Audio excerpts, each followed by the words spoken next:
Transfixed.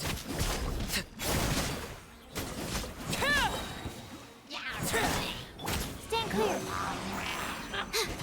Animal hyperstick. I got you covered. Witness the power of Gua. Rain. Everlasting as the moon.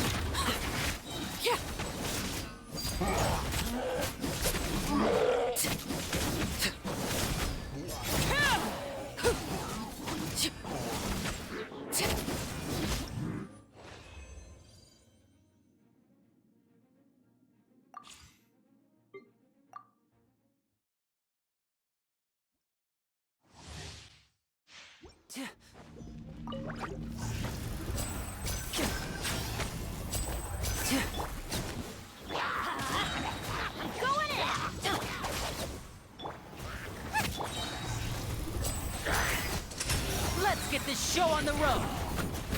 And voila! Huh? Teamwork is drip.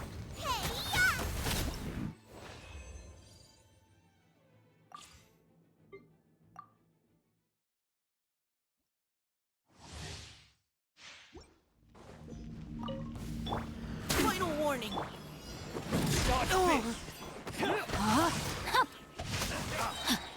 Let me weave you a Let the show begin. Leave the wounded to me. Pair. Getting gear. Dead reckoning. Frost is coming. You're getting gear. Pair. Getting gear. Pair. Let's keep going, team. Witness the power of Gua. Know my sword. Going under. Frost is coming. Pair. Getting gear. Frost is coming.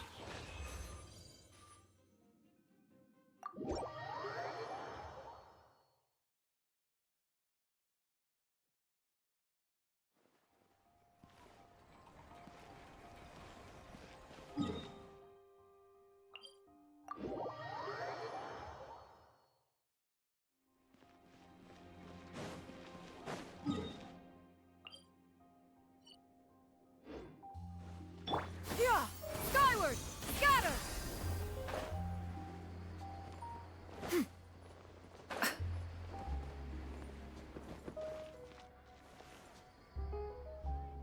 Yeah! Fresh fruits, sweeter than...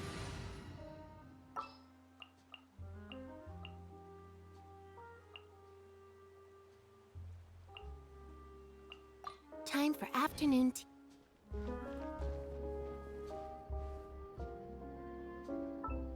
Once, there was...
So long as the audience thinks that seeing is believing, there's no limit to the number of tricks I can pull off.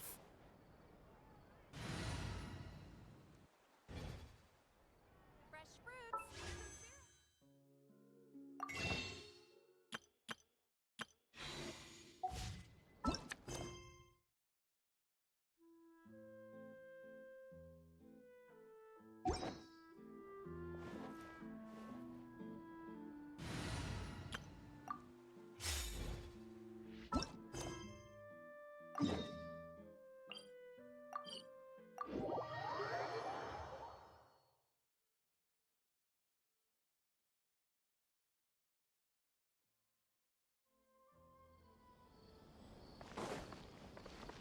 Quit following me.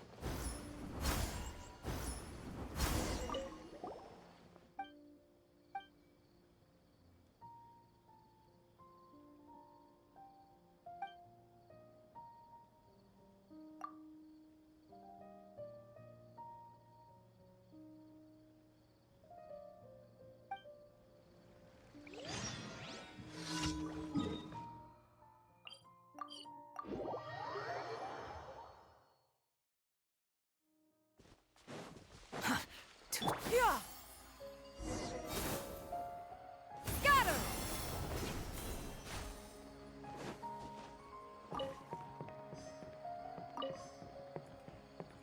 Yeah. Skyward! Scatter!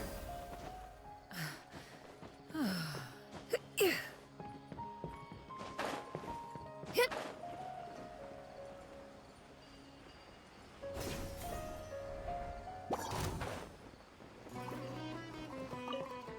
Yeah.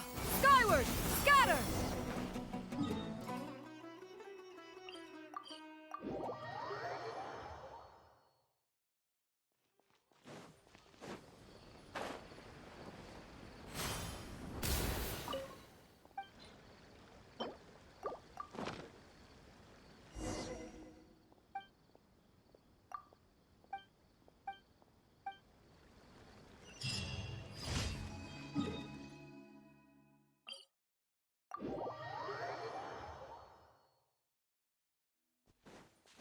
Yeah.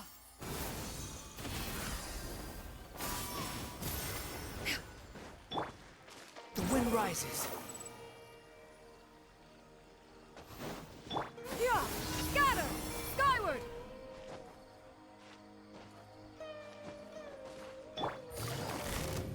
Gotcha! Things are about to get dicey. Stabilize! Behold! Too slow.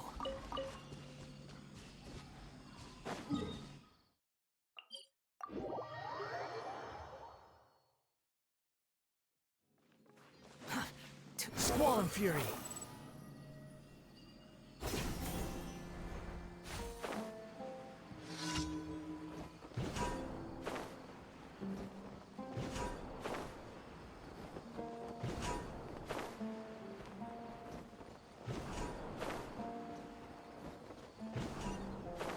Yeah.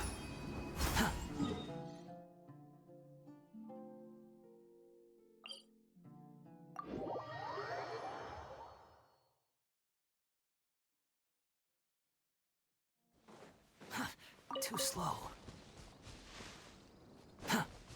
Yeah! Skyward!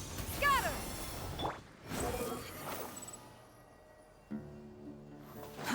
Too slow. Yeah! Skyward! Scatter! New punching bag.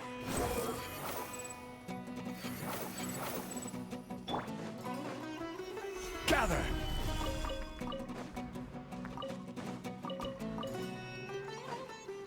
Yeah! Skyward! Scatter!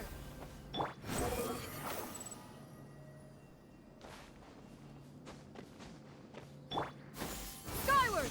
Scatter!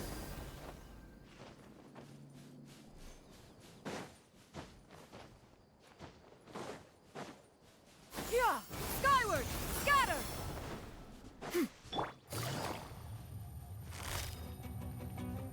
Busted!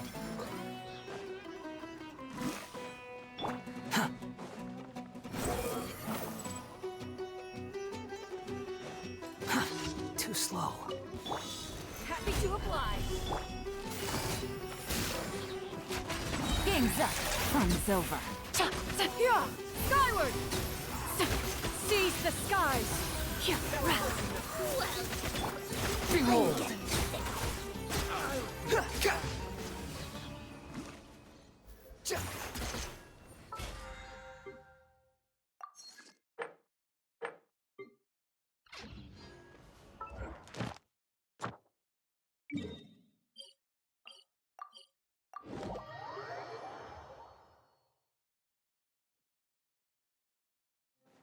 Yeah! Skyward! Scatter! Add astro.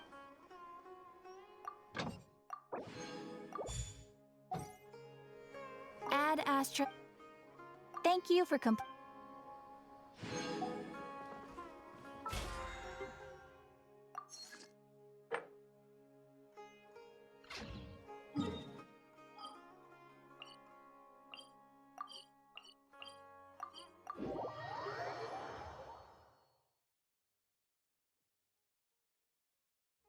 Yeah! Skyward!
Quit following me.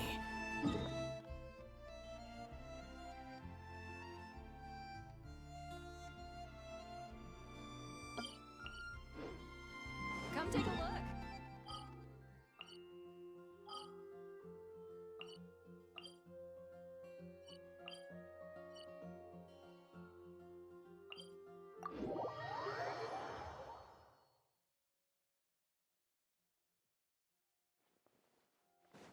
Yeah! Skyward!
Thank you for permitting, no, inviting me to join.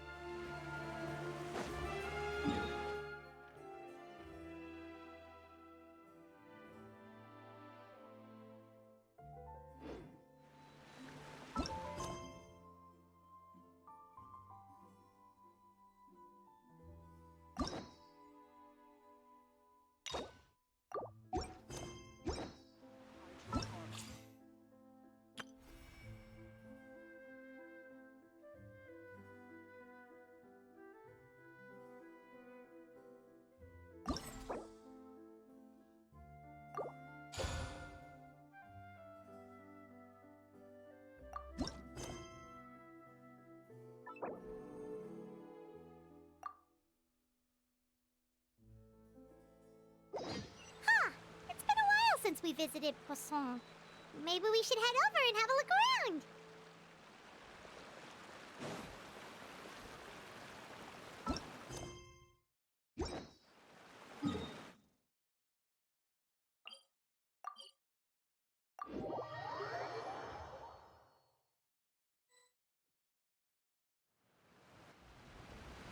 Hey, traveler. Paimon.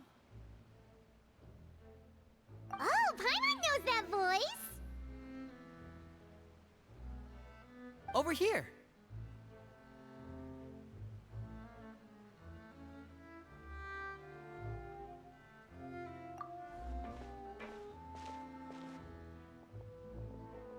To borrow one of the more popular turns of phrase at the moment, this appears to be quite the fated reunion.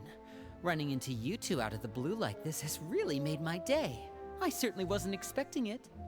You can say that again. What brings you to Poisson? Wait, Paimon's got it! You must be here for one of your magic shows, right? Actually, we've run into a bit of trouble on the home front, so Father arranged for us to stay in Poisson for the time being. Oh, are Lynette and Fremine here too? Yep, along with most of the other members of the House of the Hearth. You may have noticed Poisson seems a bit more crowded than usual. So you're saying nearly the entire organization has moved to Poisson? Sounds like you've run into way more than just a bit of trouble. What's really going on? Well... Since the two of you are so curious, perhaps I can fill in the gaps. You scared Paimon half to death! Father, you're here. You know... on second thought, maybe we don't need to know? It's all probably super confidential House of the Hearth stuff, right? We totally weren't trying to pry or anything. No need to be nervous. I could sense your genuine concern from your conversation just now. Of course, I can also understand your confusion. Sending so many Fatui here to Poisson, it's only natural that some might suspect an ulterior motive to be involved. I understand. I'm well aware you've had your fair share of confrontations with the Fatui in the past, and I can't exactly guarantee that we'll remain on good terms in the future. As for right now, however, I would say we have little reason to be at odds, wouldn't you agree? The House of the Hearth could stand to be more open with those who have worked so closely with us in the past. As for the issue at hand, well, it hardly relates to any ulterior motive. To be frank, it all stems from a certain rumor circulating around the House of the Hearth. It's an internal matter. What sort of rumor? A rumor that a certain phantom child is hiding away in the House of the Hearth. A phantom child? Ooh, just hearing the name is giving Paimon the creeps. A spirit that should have long ceased to exist is lurking in the shadows of the House of the Hearth. So I decided to bring the children to Poisson before continuing to investigate the situation. I expect I should be able to track down the spirit fairly quickly. After that, it's just a matter of resolving the situation, if you will. It shouldn't be much trouble at all. If you're curious, or if you still have some concerns, it might be advisable to stick around for a few days. I'm sure the children would be exceedingly pleased to welcome some visitors. Lenny, I'll leave you to entertain our guests. I have some matters to attend to. Of course, Father.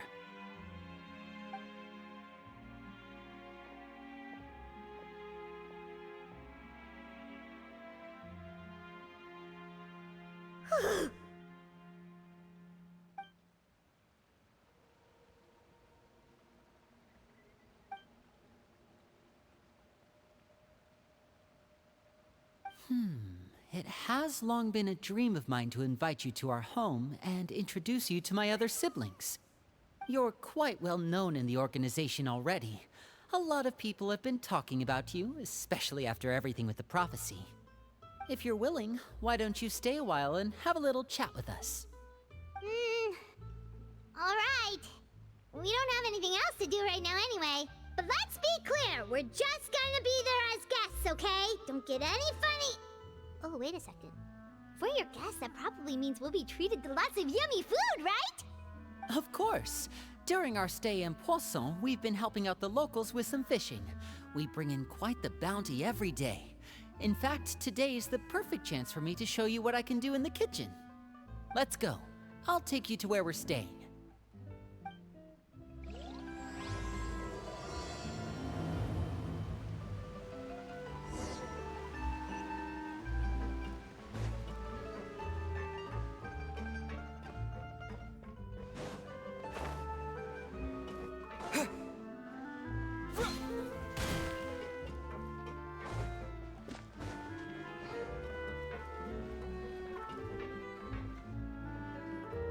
We rented this house from one of the locals to use as a temporary base. I'll come back later and tidy up a bit. After that, it should be all ready for you to stay in tonight. Awesome, thanks! So, where are we off to now? Well, when I happened to run into you two earlier, I was actually in the middle of distributing some supplies. With this many people staying in Poisson, we have to bring in outside supplies every now and then. I should probably make sure the rest of these provisions get delivered. Otherwise, people might start to get antsy. Okay, we'll come with! There are all sorts of rumors about your organization floating around out there. Paimon's not sure if she could even take a wild guess as to what's true and what's not. But now that we finally have the chance to see a day in the life of the house, we can take a good look at how you operate! Well, you're more than welcome to come along. Just follow me.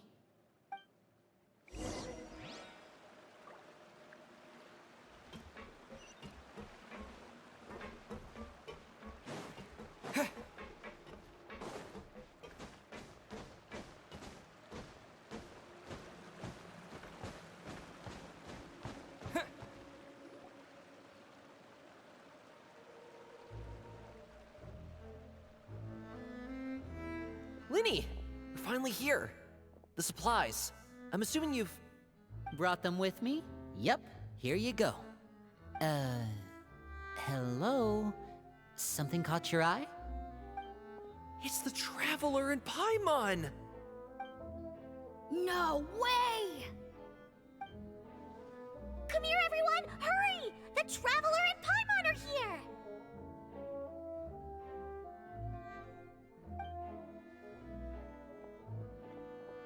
One at a time, please. Don't crowd around them all at once. We don't want to scare off our guests now, do we? Oh, it's all right! Gotta say, Paimon didn't realize we were this famous. Of course! Father and Linny have told us so much about you. Father told us about how you helped Linny. According to her, you're a trustworthy friend. And as far as she's concerned, that's pretty much the highest compliment we've ever heard her give. As you can imagine, everyone's been very curious about you. I heard the Traveler is so strong that he can move a mountain with his bare hands. I heard Paimon eats so much that she can clean out the entire pantry at Hotel de Boer in just 3 days! Wait a second! That's the rumor you heard about Paimon? Oh, not cool at all! Oh wait, when guests visit, you're supposed to give them gifts and stuff, right? Oh, we don't need something like that. Besides, we don't have anything to give to you! Come on, we insist! I can give you some of my new potions. Just pick your poison. And by that, I mean medicine or actual poison. I've got both. Huh? Or maybe Shaplo can teach you guys about stealth! He's super good at it! He's never been caught. Ah, now that's not a bad idea. I know you usually prefer to fight head-on, but it never hurts to expand your bag of tricks, right? When it comes to eliminating your enemies, staying quiet can go a long way. Trust me, I would know. I was poisoned not too long ago, and I'm still dealing with the after effects. So I'm not quite as good as I was before, but I can still give you some pointers. Wait, when you said gifts, Paimon didn't think you meant poison and stealth tactics. But those are the best things we can give you. You don't like them? Ooh, how about this? Tell me the name of someone who really annoys you, and we'll teach him a lesson for you. All right, Fold, Selwar. I think that's enough suggestions for now. When it comes to being a good host, it's the thought that counts. You don't need a physical gift to make our guests happy. In fact, pestering them with suggestion after suggestion might make them more annoyed than anything. I would say your enthusiasm has certainly gotten across. Really? Awesome! It's been so long since we've had guests to play with. If there's anything you need, just let us know. Yeah, especially if it's poison or something. I've got all sorts of potions for that. Well, we'll talk to you all later. We've still got supplies to distribute. All right, see you later.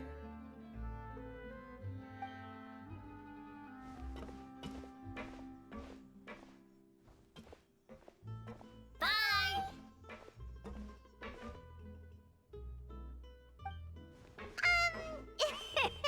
Lenny, about all that poison and stealth tactics talk just now. Scared you, did it? That kind of talk comes with being part of the House of the Hearth. When Foltz was really young, he strangled all of his family pets, just out of curiosity. He was labeled a dangerous problem child and was abandoned by his family. Elwar has an unnatural obsession with potions. Father has forbidden her from trying all the different concoctions she comes up with, but she still tries to test them in secret. You really have to keep an eye on that one. Chaplot is around my age. While I'm mainly responsible for collecting intelligence, he handles surveillance. He's very passionate about his work and has no reservations about taking on some very difficult missions. I know you two probably aren't used to that kind of talk, but I can promise you they only had the best of intentions. Things like stealth tactics and developing different poisons, they really mean a lot to them. They were just trying to share the best of what they could offer, that's all.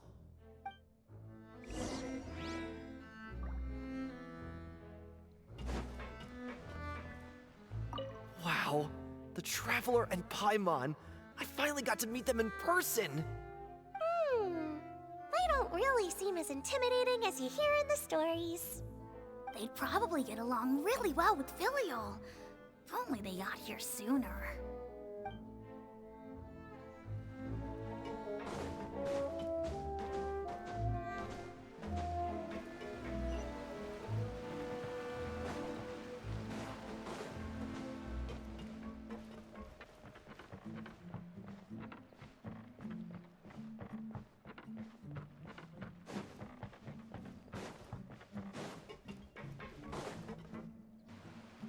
Filial, supplies are here. Thanks. And who are these two? Outsiders? Allow me to introduce you. This is the Traveler and Paimon.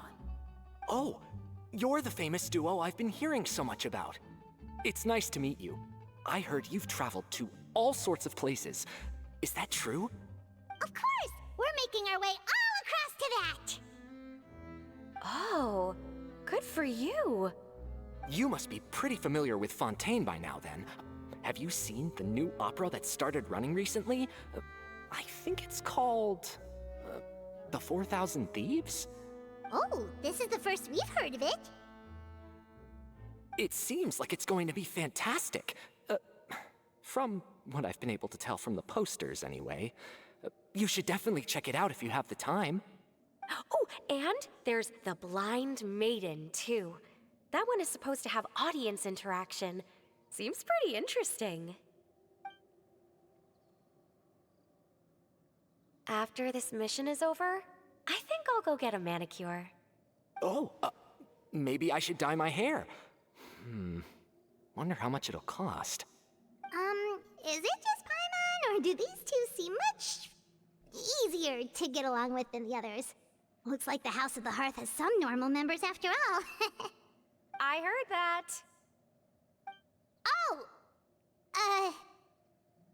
Oops. I'm guessing you're referring to Foltz and the others? Yeah, we're definitely not all like them. I bet those crazies are practically foaming at the mouth right now.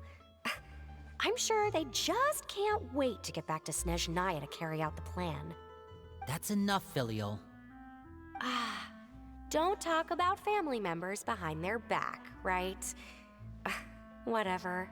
Let's go. Guess this is goodbye then. If you ever have some time, we should go see the opera together.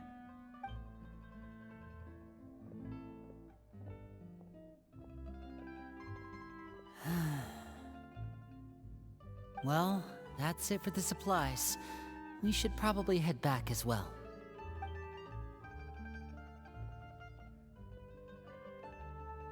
Well, they didn't seem too happy with each other. Seems like there could be something more going on here. You're right. We're only here as guests after all. Oh, Linny's getting super far ahead. Come on, let's catch up.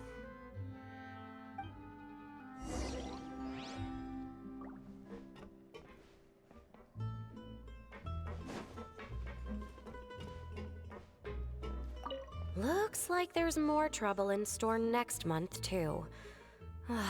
When will it end? Hey, just focus on the positives.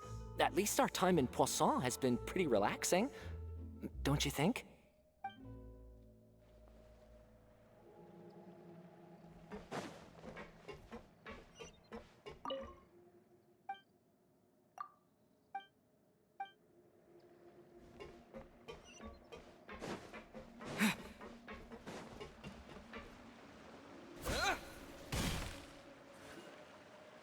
So, what do you think of the members you've met so far? Well, Father is always encouraging us to be strong-willed and independent. So if there's one thing we've got, it's people who aren't afraid to speak their mind. Well, I should probably get cooking. Wanna join? Of course! Then let's head out and... Fremine, what are you doing here? Well, Fremine! Nice to see you again! Oh, you too. I heard you're here as guests of House of the Hearth. Welcome. We were just going to make some food. Why don't you come along? I could use some help in the kitchen, and I seem to remember you mentioning you wanted to make seafood soup for the traveler in Paimon. Seafood soup? Oh, Paimon's drooling already. Were you looking for something just now, Fremine? Maybe I can help. It's nothing. I just wanted to see if there were any extra supplies. Yeah, we've got some left over. What do you need?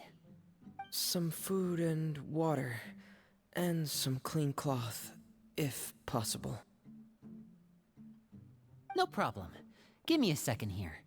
Food, water... Wait a minute. What do you need all of those for? You're not on any missions as far as I'm aware, and you were just going to come eat with us. So what's this all about? I thought I'd grab an extra portion because I get hungry at night. Could be because I'm growing, you know, and... Fremine, you remember what I told you? You're not like me. Your lying skills still need some work. Tell me what's going on. Is it really bad enough that you have to keep it from your own brother? Maybe it'll be better if we gave them some space.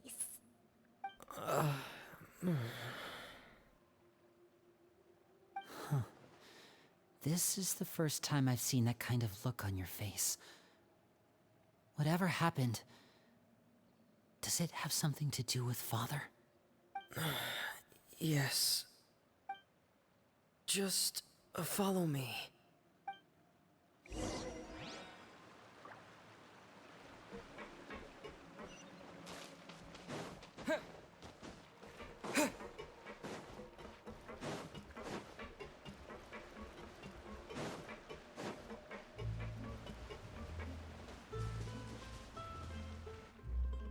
You're back! Oh, and you've brought some friends with you this time. Hello, my name's Linny. I grew up in the House of the Hearth. And you are? Hi, Linny. I'm also a child of the House of the Hearth, just like you. You can call me Clairvy. Clairvy? It's nice to meet you. Does that name ring any bells, Lenny? No, not at all. That's not a name we have on our roster, I'm sure of it. What I'm not sure of, though, is how she managed to sneak in. She must be the phantom child Father's been searching for. From the looks of it, I'm guessing you were the one that found her, Fremine.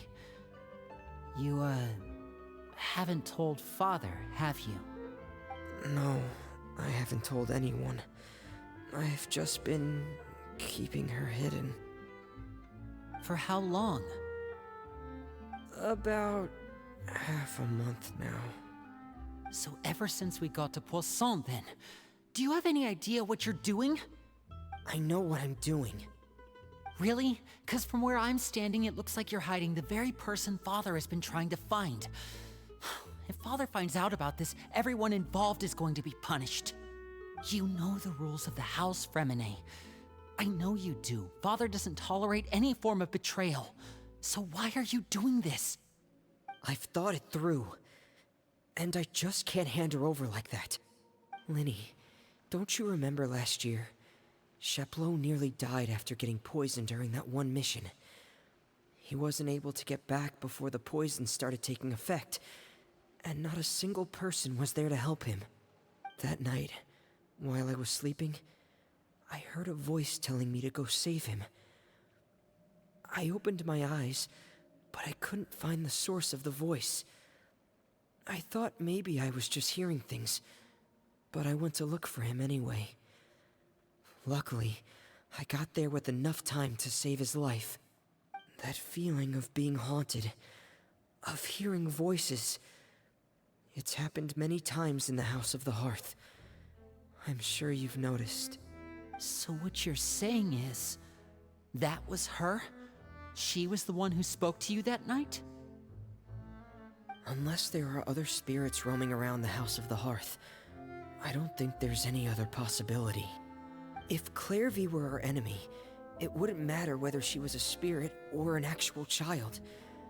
I would have acted without a second thought, because that's what Father ordered us to do. But she's been living with us, helping us from the shadows all this time. I think that makes her family. I couldn't just hand her over to be dealt with. Not when there's so much we still don't know. So what's your plan then? You can't keep her here forever. Someone is bound to find out eventually. I haven't thought that far yet. I don't want to disobey an order from Father, but I also don't want to put Clairvy in danger. Come with me. There are a couple things I'd like to say to you in private.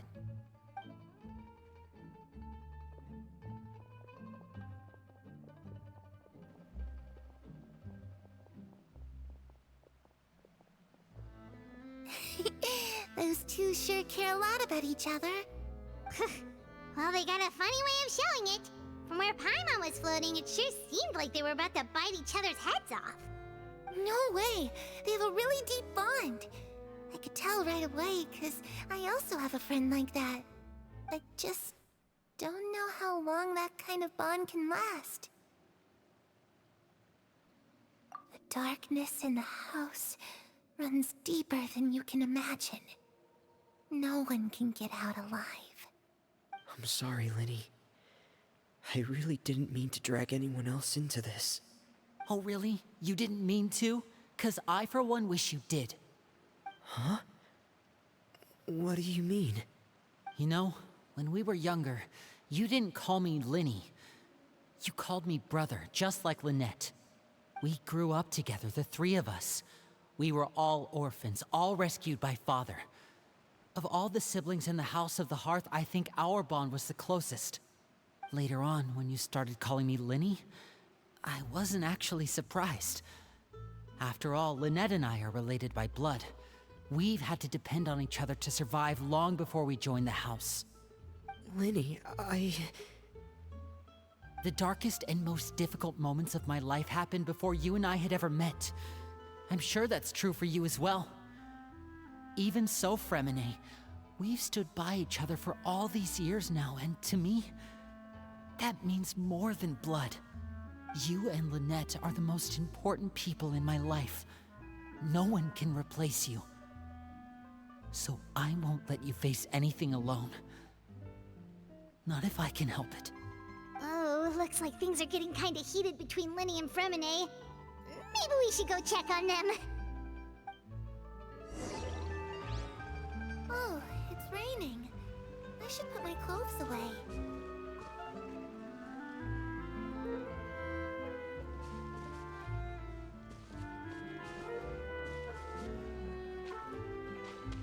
Perry? Huh. Looks like she's not here either.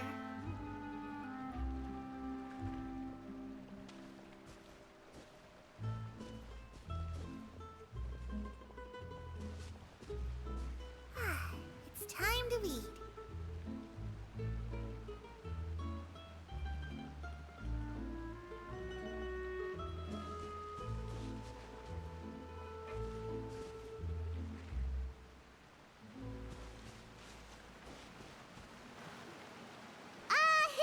Hey, you two! Hope we aren't interrupting anything. Like a fight, or... Oh, wait a minute, Fremine. You're not crying, are you? Is everything all right? Everything's fine. Thanks for asking. Well, we're all friends here, right? We've been through so much together, so if there's anything we can do to help, just say the word. It's just a small family dispute. It's not something our guests should trouble themselves with. In fact, it might be better if your stay ended here.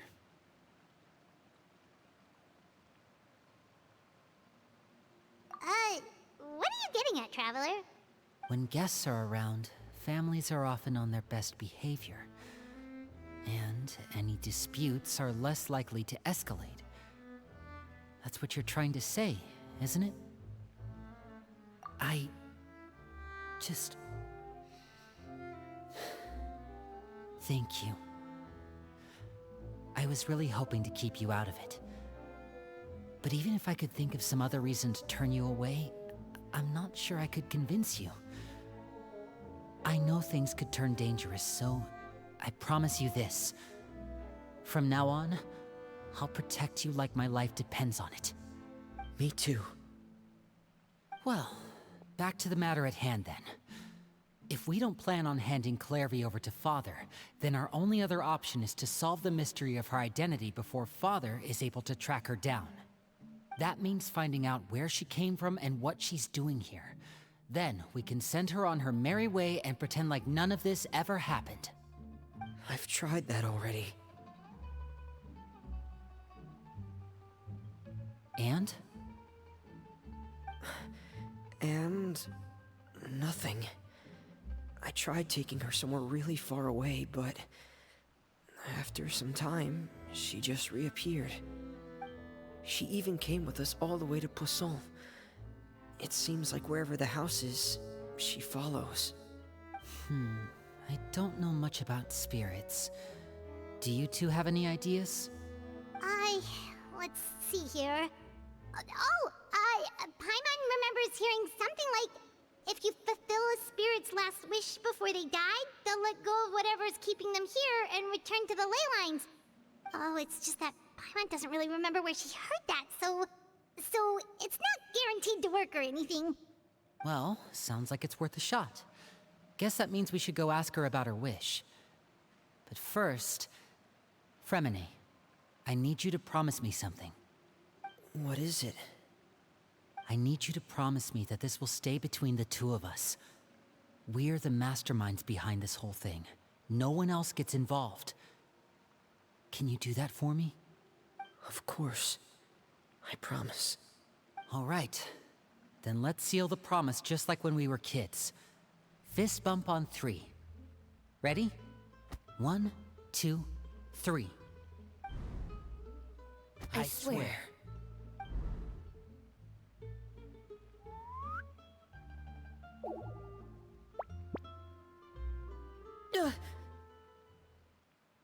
Whoa! Lynette!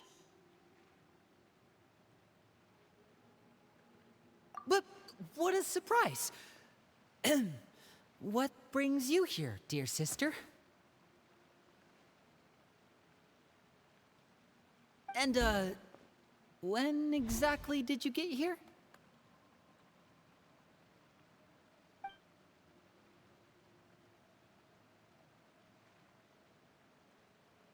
You're an idiot, brother. And you too, Fremine.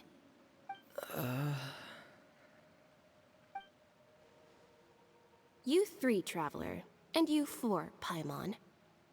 Wait, what did we do?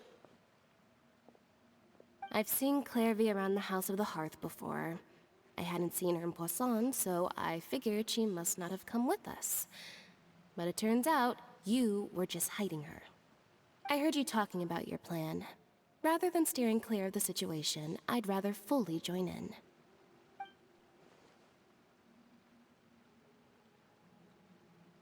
If you don't agree, I'll have no choice but to report everything back to Father. Simple as that. You're not giving us much wiggle room here, Lynette. Well, I guess we're all in this together then. After we talk to Clairvy, we'll figure out our next move. There's no time to lose. Let's go.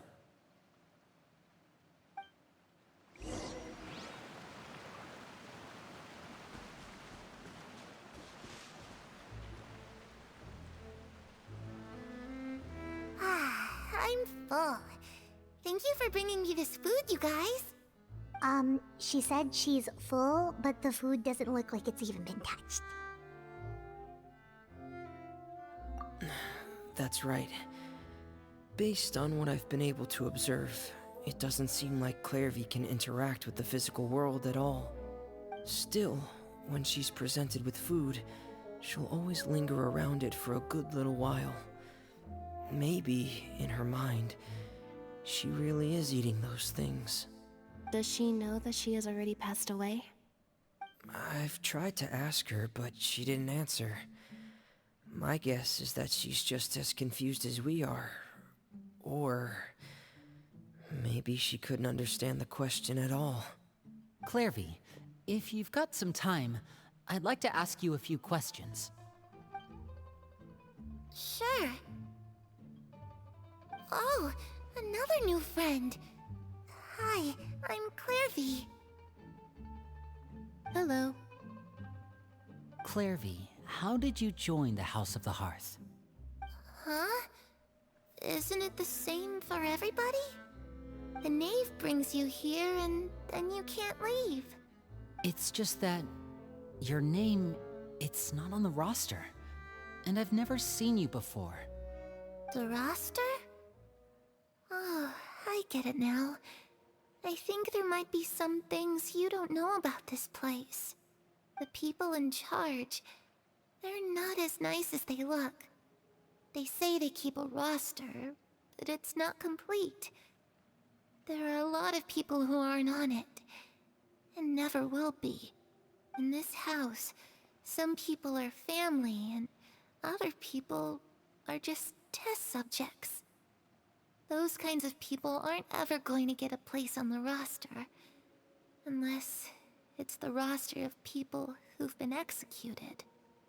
Wait, does that mean the knave... She... Is there anyone that can vouch for you?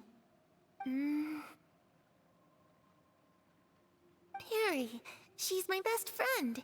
She's the only one I trust in this place. Have either of you heard of that name before? No.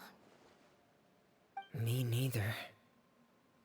Clairvy, Perry.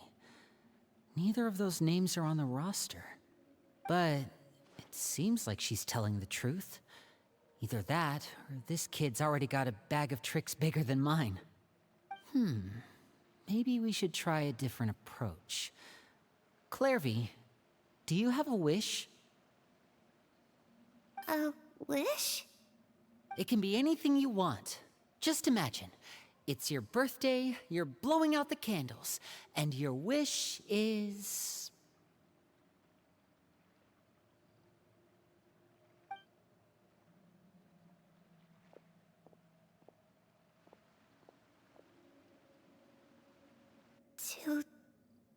go outside, where the sun can find me.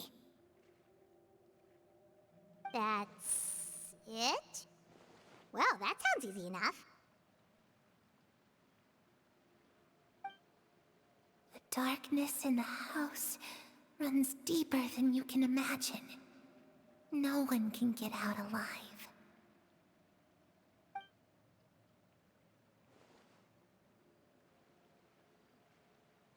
Okay, time to divide and conquer.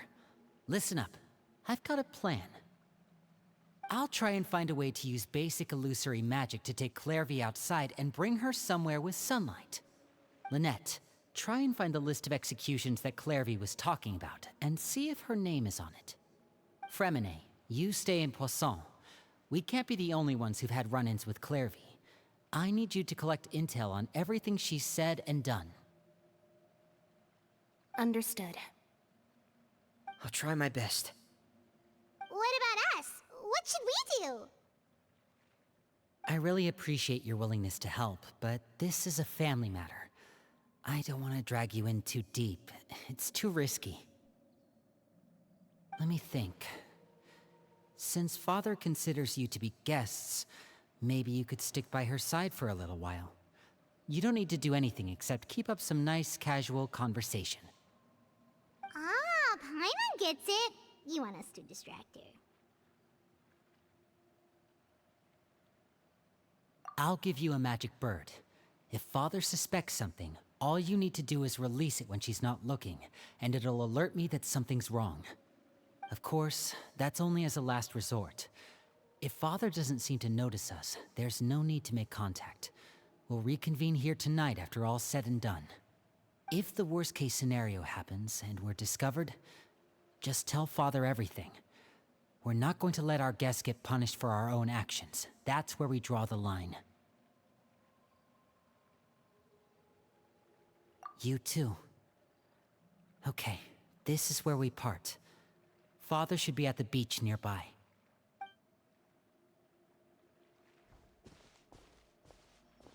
I really hope this goes well. No, it has to go well. That's the only way this can get resolved.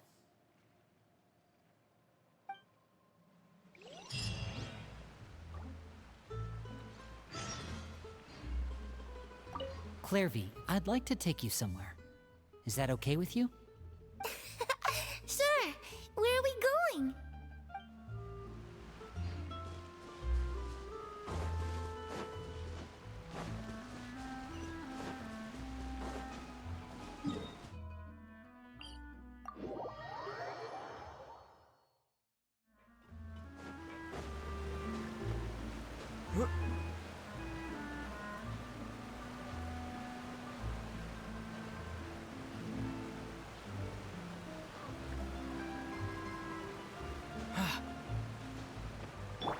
Yeah!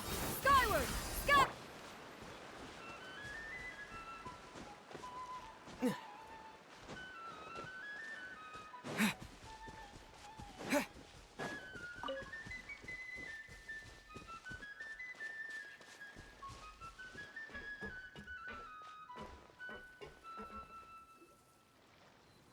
It's the knave! And... child! Hey, aren't you supposed to be in Snezhnaya recuperating? What are you still doing in Fontaine? Oh, it's you two. I didn't expect to run into you here. I was unconscious for quite a while after the fight in the Primordial Sea. After I woke up, I realized I was being taken back to Snezhnaya, and well, I couldn't have that now, could I? Not when I've still got unfinished business here in Fontaine. So, I mustered up all my strength and made the journey back on my own. What sort of unfinished business are we talking here? It has to do with Skirk, my master. I really wanted to meet up with her, but by the time I got back, she had already left. I still have so many questions for her. Without any other leads, all I could do was ask the knave to help me track her down. She must have left behind some traces from her time in Fontaine. Oh, okay, so have you found any clues? Unfortunately, no. While the House of the Hearth is adept at collecting all manner of intelligence, certain existences can still manage to escape our purview. Basically, unless Master feels there's a need to meet with me, she's not going to be found. But that problem has an easy fix. I just need to become stronger, and then... Paimon thinks you should focus on getting better first. The worst of it is over. It's all thanks to that one kid from the House of the Hearth. Elwar, I think her name was. She gave me a bunch of random potions to drink. They didn't go down easy, let me tell you. Pain and chills all over. But they really did help speed up my recovery. And that's good, because it looks like I really do have to head back this time. The old man's been putting the pressure on me. He sent someone to tell me I'm needed for some sort of project. Project Stuja? Yeah, that's the one. I heard Regrader's involved too. I'm not looking forward to having to listen to all his monologuing, that's for sure. Hey, maybe you could think of a way for me to stay in Fontaine for a little longer. Helping Linny and the others brush up on their fighting skills would be far more interesting. If you and I could spar, that would be even better. I've been waiting for a chance to see you go all out. And what a sweet little daydream that is. But I also have a role to play in all this. I'll be leaving Fontaine shortly as well. Besides, considering how little they see fit to step outside the homeland, being called on to return to Snezhnaya by such illustrious dignitaries, what a great honor. Wouldn't you agree? One I could do without, I'd say. Is it just Paimon? Or does it kind of seem like they're... So, dear guests of the House of the Hearth, to what do I owe the visit? we just... Right! We're super close to Linny and the others, but we still don't know much about you! Is that so? Introductions have already been made, have they not? Oh, well, you see? There's only so much you can learn about someone from a short introduction. At least tell us something a little extra, like... Why do you call yourself father? Huh, good question. I'd also like to know. The fact that you have to ask tells me our intelligence work has been quite successful. Telling you the answer to that question would only serve to undermine that success. And we can't have that, now can we? Spoken like a true diplomat. That was some expert sidestepping right there. Well, if there's nothing else, I think I'll take my leave. I still have a small matter to resolve at home. Wait, don't go!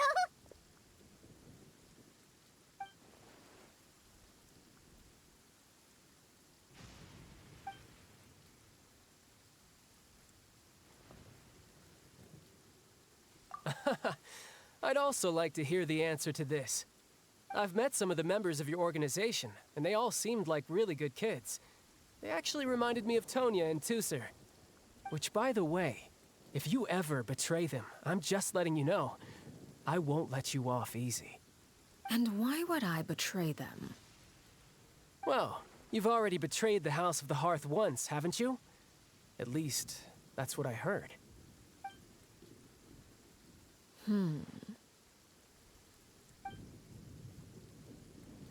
Okay, I admit. That's just what the old man told me. The rooster, I mean.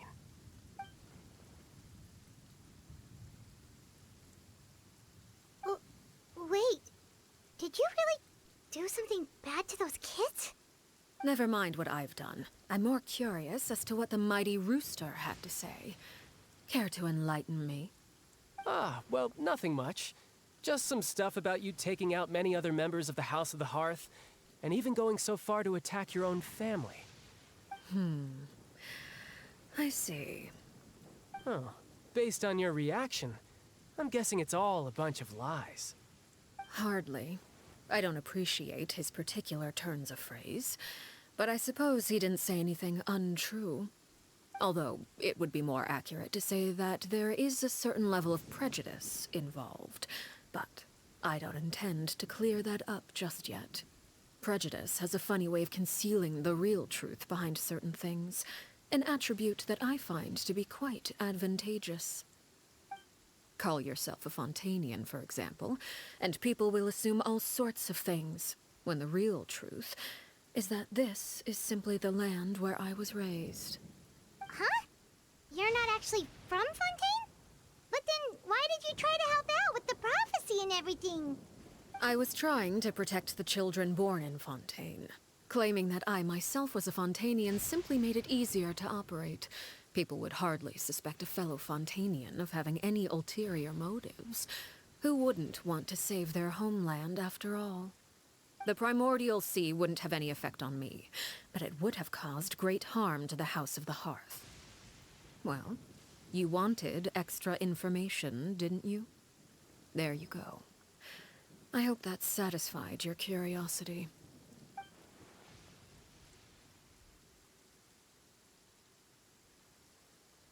So, you stayed in Fontaine for the kids. I guess I was wrong to believe you'd betray them. Apologies. Looks like I was holding on to some prejudices myself. Good. Like I said, I like it when others have misconceptions of me. Actually, while I was recuperating at the House of the Hearth, there was something else that really caught my attention. I heard that members always resolve disputes and arguments with a friendly spar, and the loser has to back down. Seems pretty cool if you ask me. Would also give them plenty of opportunities to hone their skills. Well, that's only a recent development. In the past, such spars weren't nearly so friendly. The losing party would lose everything, including their life. They were that high stakes? Whew, at least that's not a thing anymore. Well, the current atmosphere's not half bad. I'm a bit jealous, actually. You've got so many family members around you, and you even get to live with them. Having a lot of family around means dealing with a considerable amount of bickering and scheming. Once Tonya and Tusser enter their rebellious phase, I'm sure you'll understand. Just imagine. Tusser becomes obsessed with plucking out strands from the rooster's mustache, or Tonya decides to dye her hair 42 different colors. Okay. I get the picture.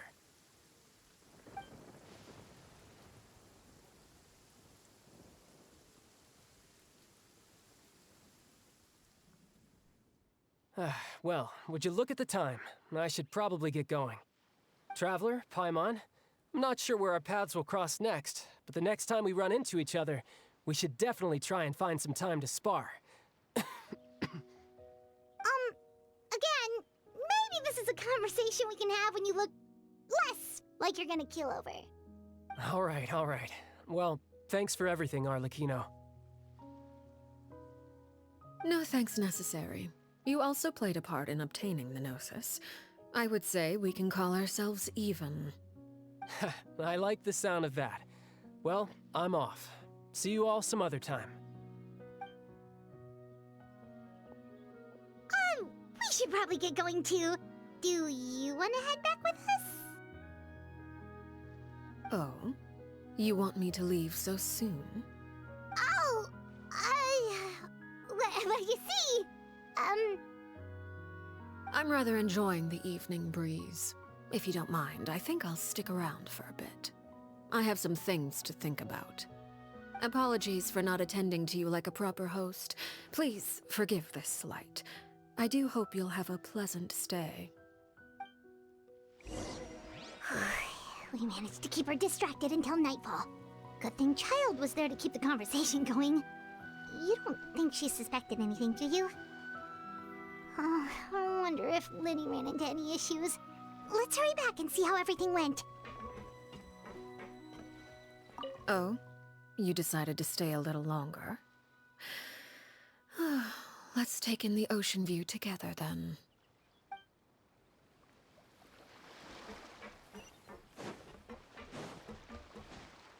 Yeah!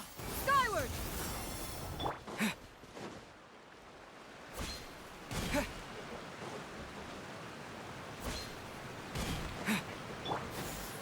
Skyward!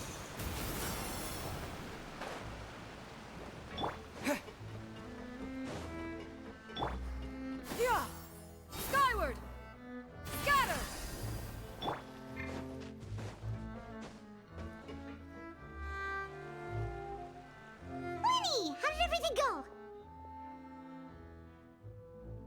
Well, long story short, we ran into a small issue. Clairvy can't go into the sunlight. Everything was fine at first.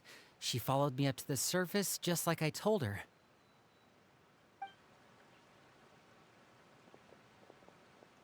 But as I led her out of the shadows and into the sunlight, she vanished. I turned around and there she was, standing at the edge of the shadows, silently watching me. Huh. Maybe she's afraid of sunlight, or... No, it wouldn't be her wish if that were the case. Well, we could always try pushing her into it. Oh, true.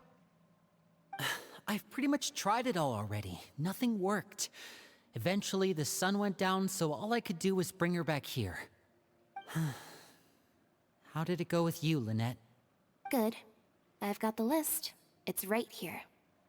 Really? Well, what are we waiting for? Let's take a look!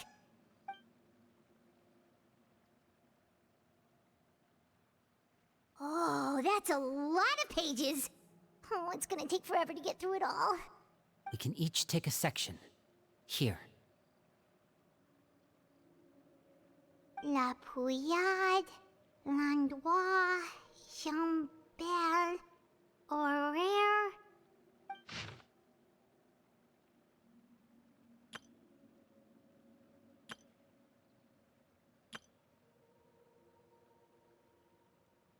Oh, yikes. That horaire guy has a huge scar on his face. He's kinda giving Paimon the creeps. Ah, I've met him before. The scar is from an injury he received during a mission. I still remember him joking with me about it. He said any future lover would take one look at him and then lose all interest. Did he say anything else? Well, I asked if there was someone he was interested in. He said no, and that's where our conversation ended. It was only later that I learned he really did have someone he liked. He risked everything to escape so he could be with her, but it didn't work. One day, Father asked to see him, and, well, I never saw him again after that. Wait, so that means the knave, she... It may seem cruel, but it's just one of the rules of the house. Betrayal is not to be taken lightly. We know too many secrets to come and go as we please. So, if you do try to leave, you pay with your life.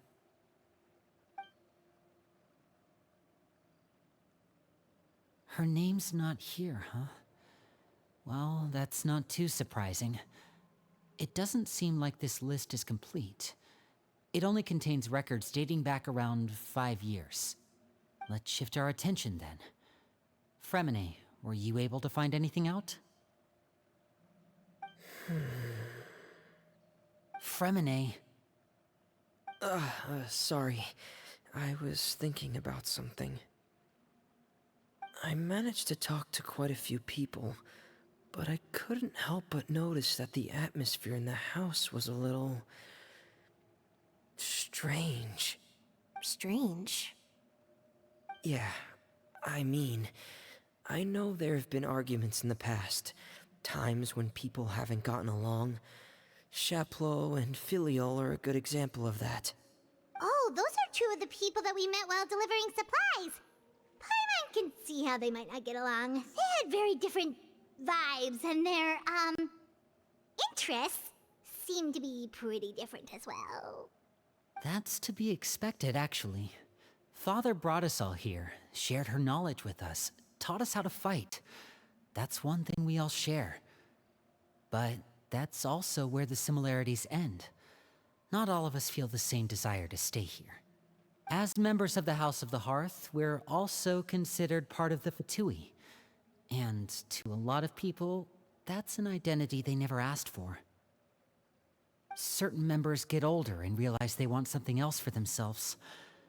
But considering the rules of the house, most people would never say that out loud.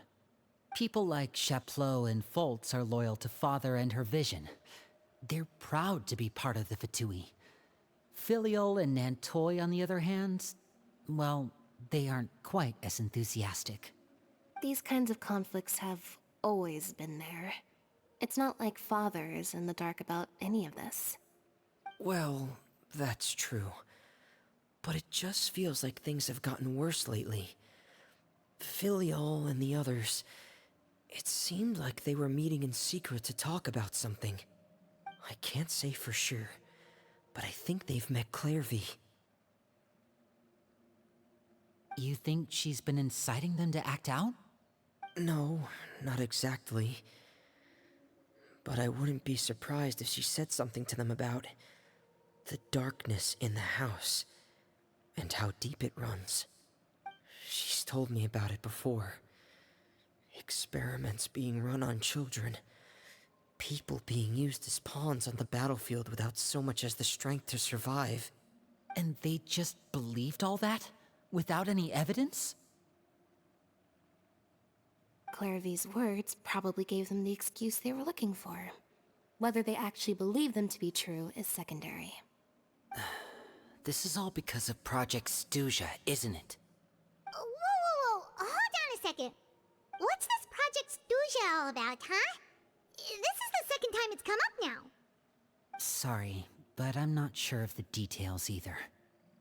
I only know what Father has told us, which is that it's something the Rooster and Regrader have been working on together. Apparently, it has to do with the Fatui's strategic plan for the future. Because the House of the Hearth was so successful in obtaining the Gnosis, we now have the honor of playing a key role in Project Stuja. Wait, but isn't that a good thing? Key role is just another way of saying dangerous role. To us, the whole thing is an inconvenience. Father thinks so too, but she's in no position to refuse. Their plan isn't exactly unreasonable, and they've been funneling the house a lot of funding. It's just that we'll lose a lot of members in the process. Participating in the plan, it's an honor in name only. What they're really trying to do is subdue us. The existence of an intelligence organization outside their control makes them feel uneasy.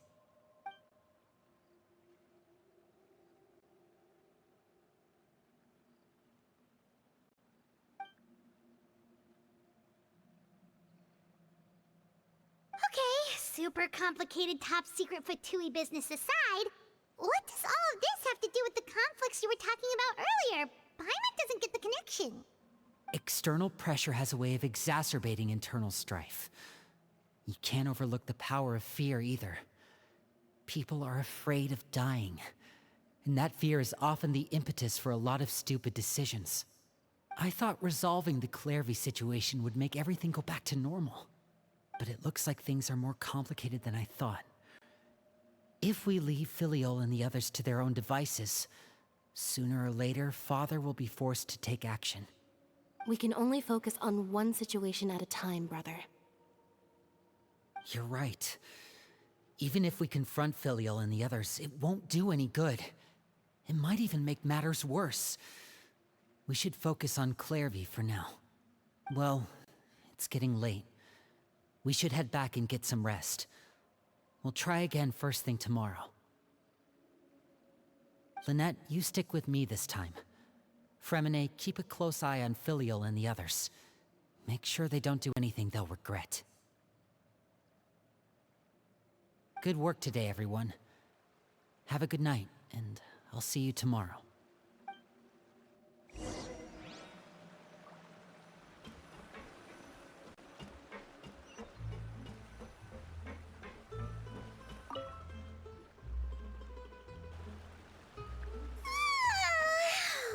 I'm always looking forward to an early night, but she can't sleep at all.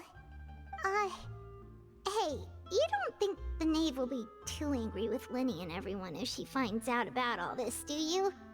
She's even scary when she smiles. If she were to actually get angry... Ooh, you have to protect Paimon if that happens, okay, Traveler?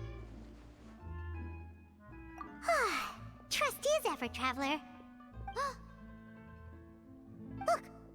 Look over there! up with her before anyone sees.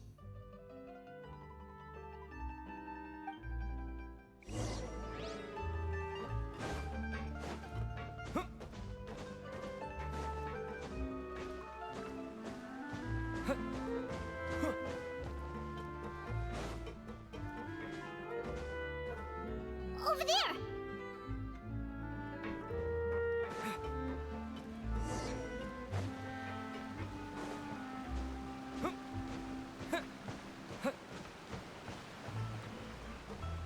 Oh, where is she going? Oh, if someone sees her, we're toast!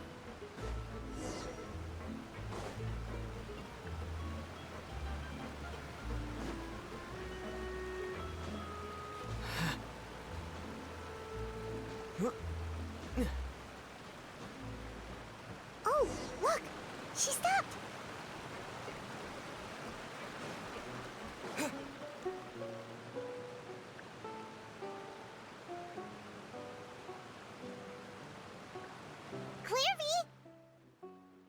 Shh. I opened the window while no one was looking. Look how pretty the outside is. If only I could have more than this. You probably think I'm being silly, huh? All this hopeless resisting. It's better to dream of what I could have than try to make it a reality, right? Please, help us get on the same page here, Clary. We need you to tell us what you know. Can you do that? Sure. Although, after you hear all this, I think you might regret that decision. Everyone in this family is nothing more than a tool. Something to be used and exploited. We're all expendable. Including me. As long as you're useful, you get to stick around. Lose your value. You're handed over to the doctor, experimented on, and given a fate worse than death. I've seen it happen again and again, and I've had enough. You're saying the knave did all that? It's just, that doesn't seem like something she would do. She's scary and all, but it seems like even she has lines she wouldn't cross. I knew you wouldn't believe me. Everyone thinks she's a good person. They all think of her like a real mother. Mother? But she doesn't deserve that title. She's disgraced it and tarnished it. And if I had things my way, I'd never see her again. If only Perry were here, she'd understand. Perry? There's that name again. Also, Paimon's getting a strange feeling. It almost feels like she's not really here with us. Paimon can't tell if she's actually talking to us or if she's mistaken us for someone else. Well, in any case, it seems like she really needs someone to talk to. We should keep her company for a little longer. She looks so young.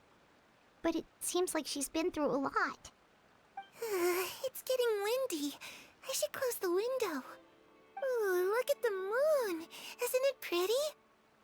Hey, wanna hear a secret? I heard that if you look up at the night sky in Snezhnaya, you can see the aurora. It's supposed to be super pretty. Even prettier than the moon tonight. Perry and I promised each other that once we're older, we're gonna go see it together. But I can't find her.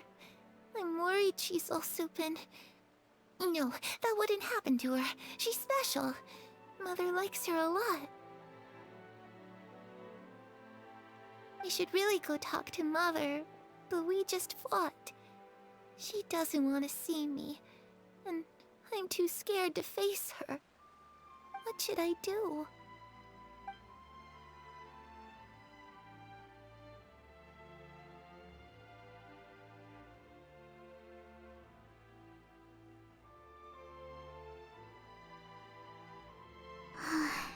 Paimon really doesn't understand what's going on with her. Well, let's head back. We've got an early morning tomorrow.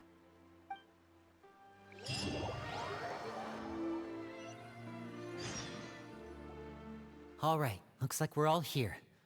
Let's go ahead with the plan. Oh? What is it? What makes you ask that? Well, we kinda ran into Clairvy last night, and that's what she told us. We met the doctor back in Sumeru. He's super dangerous, and he's done all sorts of bad things. It's possible that Father and the Doctor have had certain dealings, but I don't think Father would work with him. We're not really on the same side, so there's not a lot of trust between them. That doesn't exactly set the stage for a successful partnership.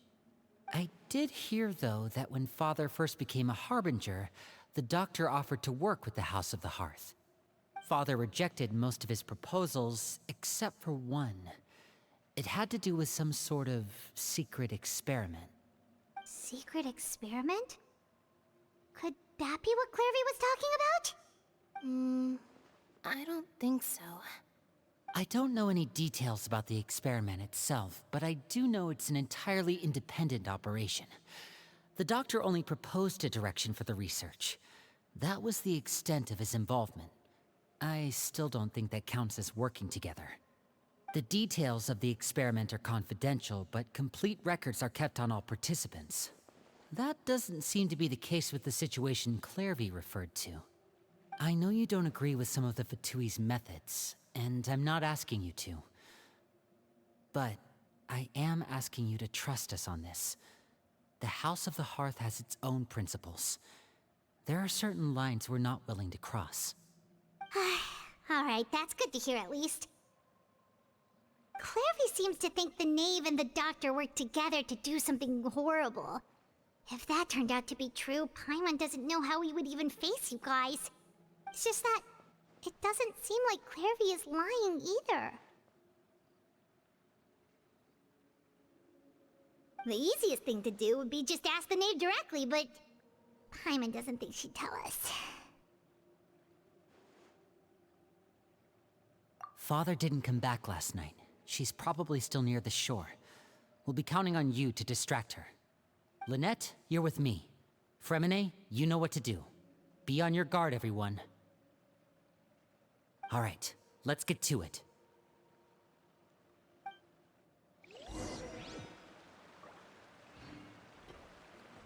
Where are we going today?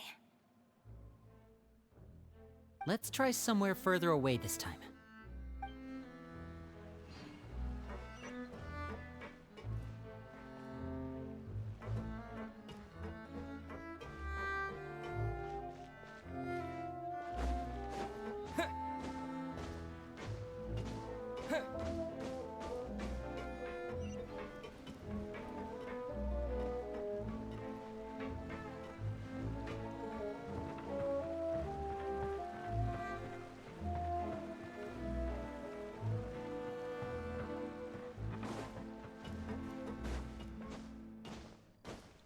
Yeah!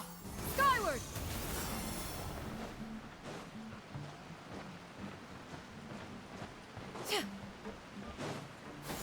Skyward! Scatter!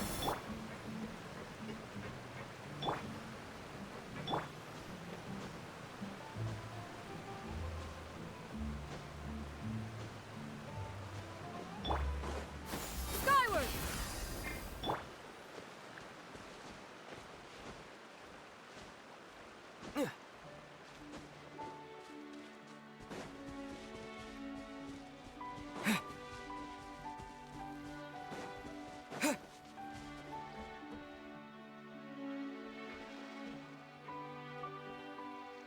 Ah, it's you two again. I must say, you look a bit pale. Did you have trouble sleeping last night?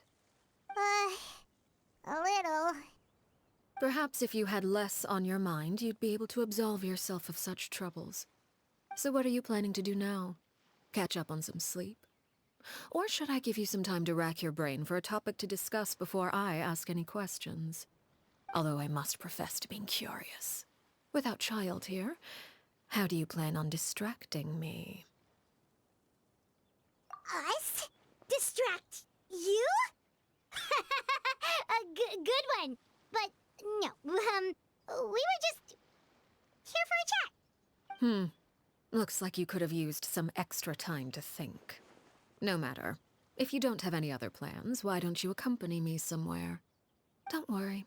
I'll be sure to steer clear of any scheming children. The ocean breeze is sure nice today. Children always think they can hide things from the grown-ups. But nothing gets past me. Least of all a little scheming. I think I'll let them have at it for a little longer. I can be very patient. Well, I'll leave you to think things over. If you're so inclined, meet me outside the Palais Mermonia. Good things come to children who do as they're told. So I do hope you decide to tag along. If only for your friends' sakes. What should we do? She clearly knows about everything we've been doing, and Paimon doesn't think it'd be a stretch to say she was threatening us just now.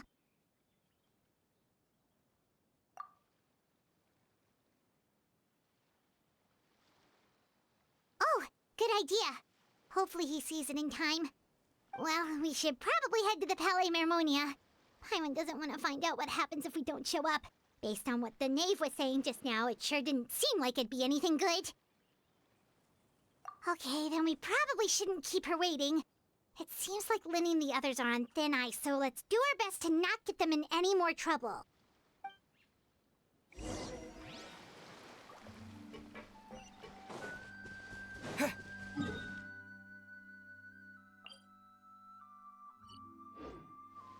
Yeah! Skyward! Scatter!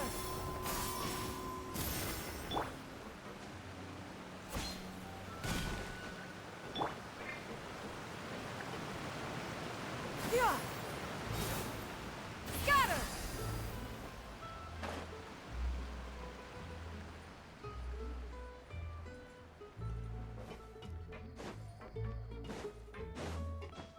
Yeah.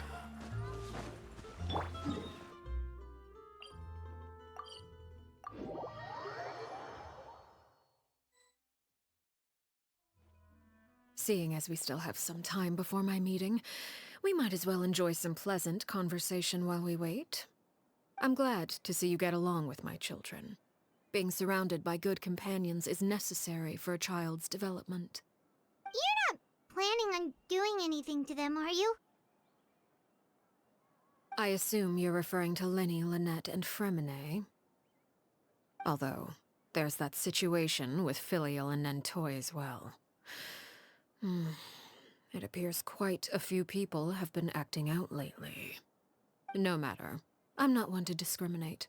All those who betray the house meet the same fate. There are no exceptions. Does that mean you're going to kill them? Oh, are you here to beg for their lives? I'm sorry to disappoint, but the rules of the house change for no one. In my organization, everyone is responsible for their own actions. But don't you care about them at all? They really respect you. They even call you father. You must feel something for them. Any organization in which feelings come before principles is one destined for ruin. The House of the Hearth is hardly an exception. You could say our principles are more stringent than most. Perhaps I can offer you this consolation at least. As our guests, you two will not be held accountable along with them. I would imagine Linny, Lynette, and Fremine will be able to keep their lives. As for Filial, Nentoy, and the others, I'm afraid there's little I can do. They can try to escape, but once you know our secrets, there's no getting out alive. But that's awful. Ah, you seem concerned. Out of consideration for my guests, I suppose I could turn a blind eye for a little longer. If Linny and the others manage to dispose of Clairvy in the meantime, all evidence of their wrongdoing will be lost. In that case, I could hardly punish them for something I couldn't prove. If their efforts are unsuccessful, on the other hand, all will be held accountable. And the punishment will be severe. Of course. Oh, and here, I believe this belongs to you. Do try and keep better track of it next time. It takes a considerable amount of time to train a bird like this. It would be such a pity if you were to lose it. Permanently. Wait, where did you get that? Well, I'm afraid that's all the time we have to chat. Now, for the matter at hand. I asked you to meet me here because I have business at the Palais Mermonia. It has nothing to do with you, but I think it would be prudent for you to stick by my side for the time being. There will always be time later to run off and tell Linny what you've learned. Well, time to go. Looks like we wrapped things up just in time.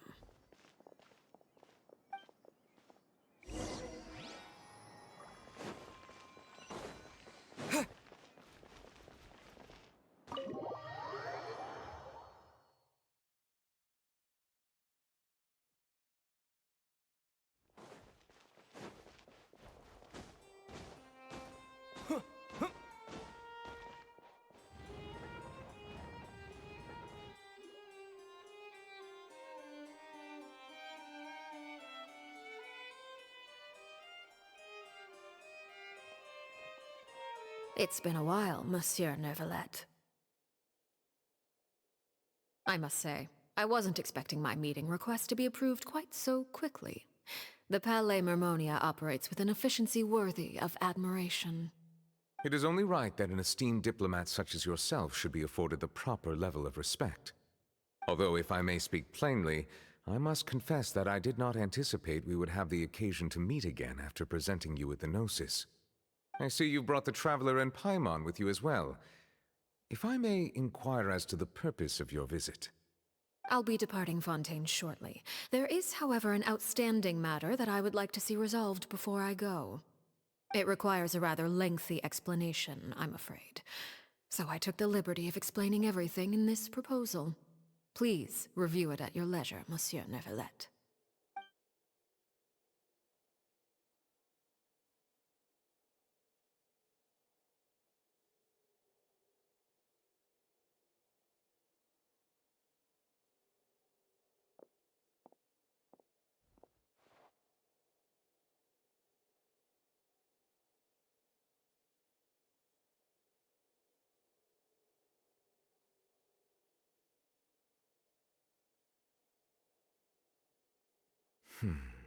I understand your request.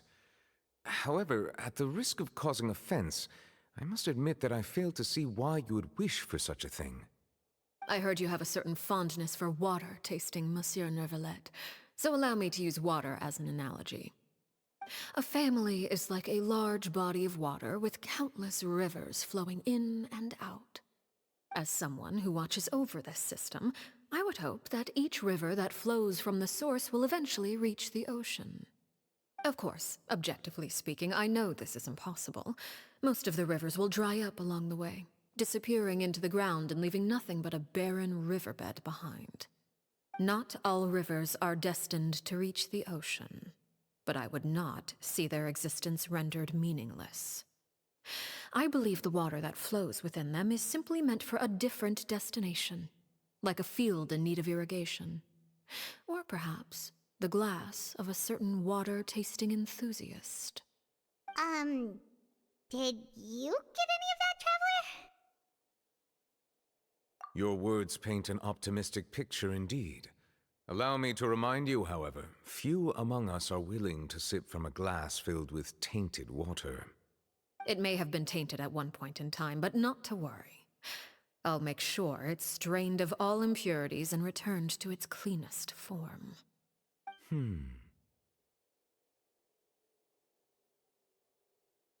I seem to recall there being a transactional aspect to your proposal. Perhaps you could expound on that? If you accept my proposal, Monsieur Neuvillette, I will gradually withdraw my forces from Fontaine. And, unless absolutely necessary, I will no longer carry out any special missions within Fontaine. I presume I can take your words to mean that, in the future, cases similar to the Tartuffe assassination will cease to cross my desk? Tartuffe? Ah, that thief who embezzled funds from all those charities, you mean? My deepest condolences to his family, but without any evidence, I cannot imagine how the House of the Hearth might have been involved in his passing. Of course, if you accept my proposal, Monsieur Neuvillette, I'm sure certain measures could be taken to reduce the frequency of such troubles. You choose your words carefully indeed. In that case, I am inclined to accept your proposal. My thanks for your generosity, Monsieur Neuvillette. Well, with that settled, we should be going now. I took the liberty of bringing along 2 bottles of spring water from Snezhnaya for you to enjoy. I do hope I get the chance to hear your impressions. Perhaps at our next meeting, yes? Indeed. I trust you would not overlook your commitment in the meantime. All right, Traveler Paimon. Time to go.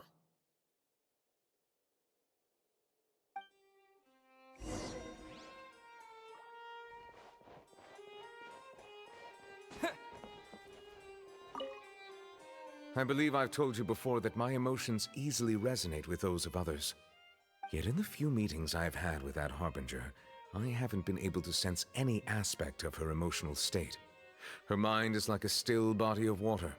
Who knows what darkness lies in its depths, and the lack of ripples on the surface gives nothing away.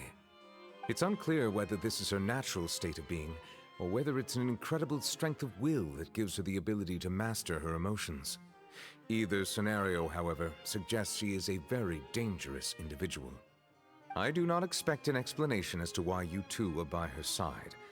Whatever your reasoning, I would only advise you to take caution.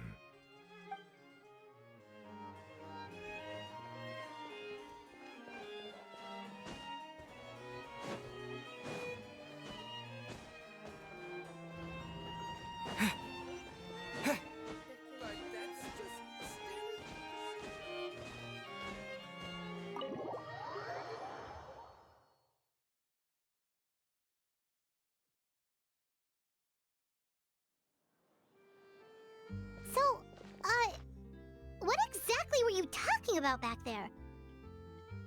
Paimon only heard you mention some rivers, a large body of water, and then some kind of irrigation scheme. You really want to know? I would imagine there might be more pressing concerns at the moment. Winnie, Paimon really hopes everything's going okay. Oh, Paimon recognizes that look. You've got your thinking cap on, don't you, Traveler?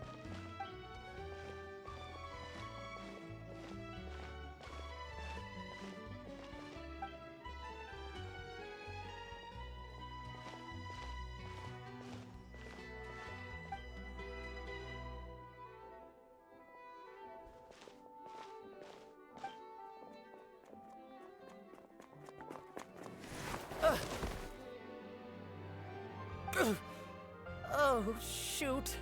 Are you all right? Oh, jeez. I'm so sorry. I was so focused on selling these papers, I wasn't looking where I was going. Well, let me make it up to you at least. Here, take this paper.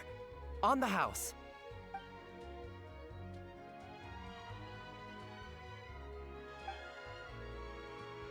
Oh, you don't have to give us anything. Please, I want to. It's not like I'm short on supply. All the extras will be useless come tomorrow anyway. It's my fault, really. I was just trying to bring home some extra mora for the family, but I bit off more than I can chew. I haven't had many takers today, so I'm still swimming in papers. What's going on here? Nothing much. I just ran into your friend here on accident. I should probably get going, actually, so... Hold on. Of course, I'm happy to compensate you with mora, it's just... I don't have any on me at the moment. I'll take 3 papers. Here. Your payment. Oh! Thank you for your patronage. May the Archons bless you with good fortune. If only I had the chance to run into such generous customers every day. I should probably just take on a smaller inventory though, right? I'm getting married soon, so sometimes it's hard to not get ahead of myself.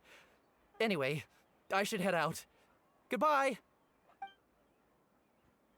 Well, now that my affairs are settled, we should take the boat back to Poisson. We've even acquired some light reading to enjoy along the way. Actually, why don't we stick around for a little longer? Paimon just realized how hungry she is. She can't head back to Poisson on an empty stomach.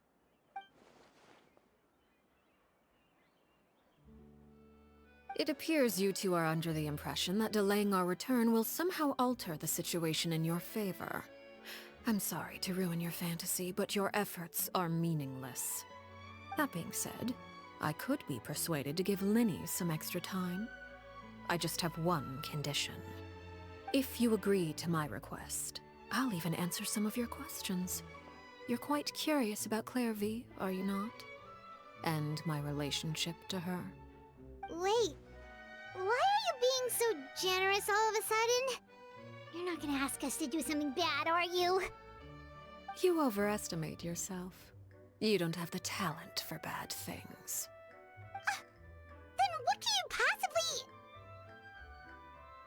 The most important consideration in a negotiation is that both sides receive something they want. Demands and threats only get you so far. Wonderful. Here it is. When the time comes, make the choice that you deem most appropriate in the situation, and lend your help to the House of the Hearth. Okay, sounds normal enough. But what do you mean, when the time comes? When is that supposed to be? That is for you to decide. Then we have a deal. Follow me.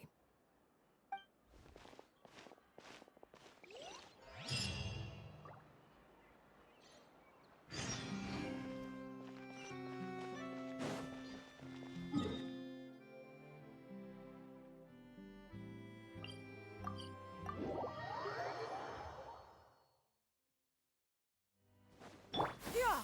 Skyward! Scatter!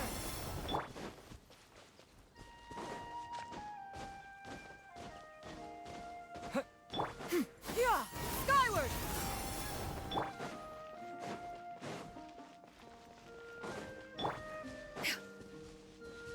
Yeah! Skyward! Scatter!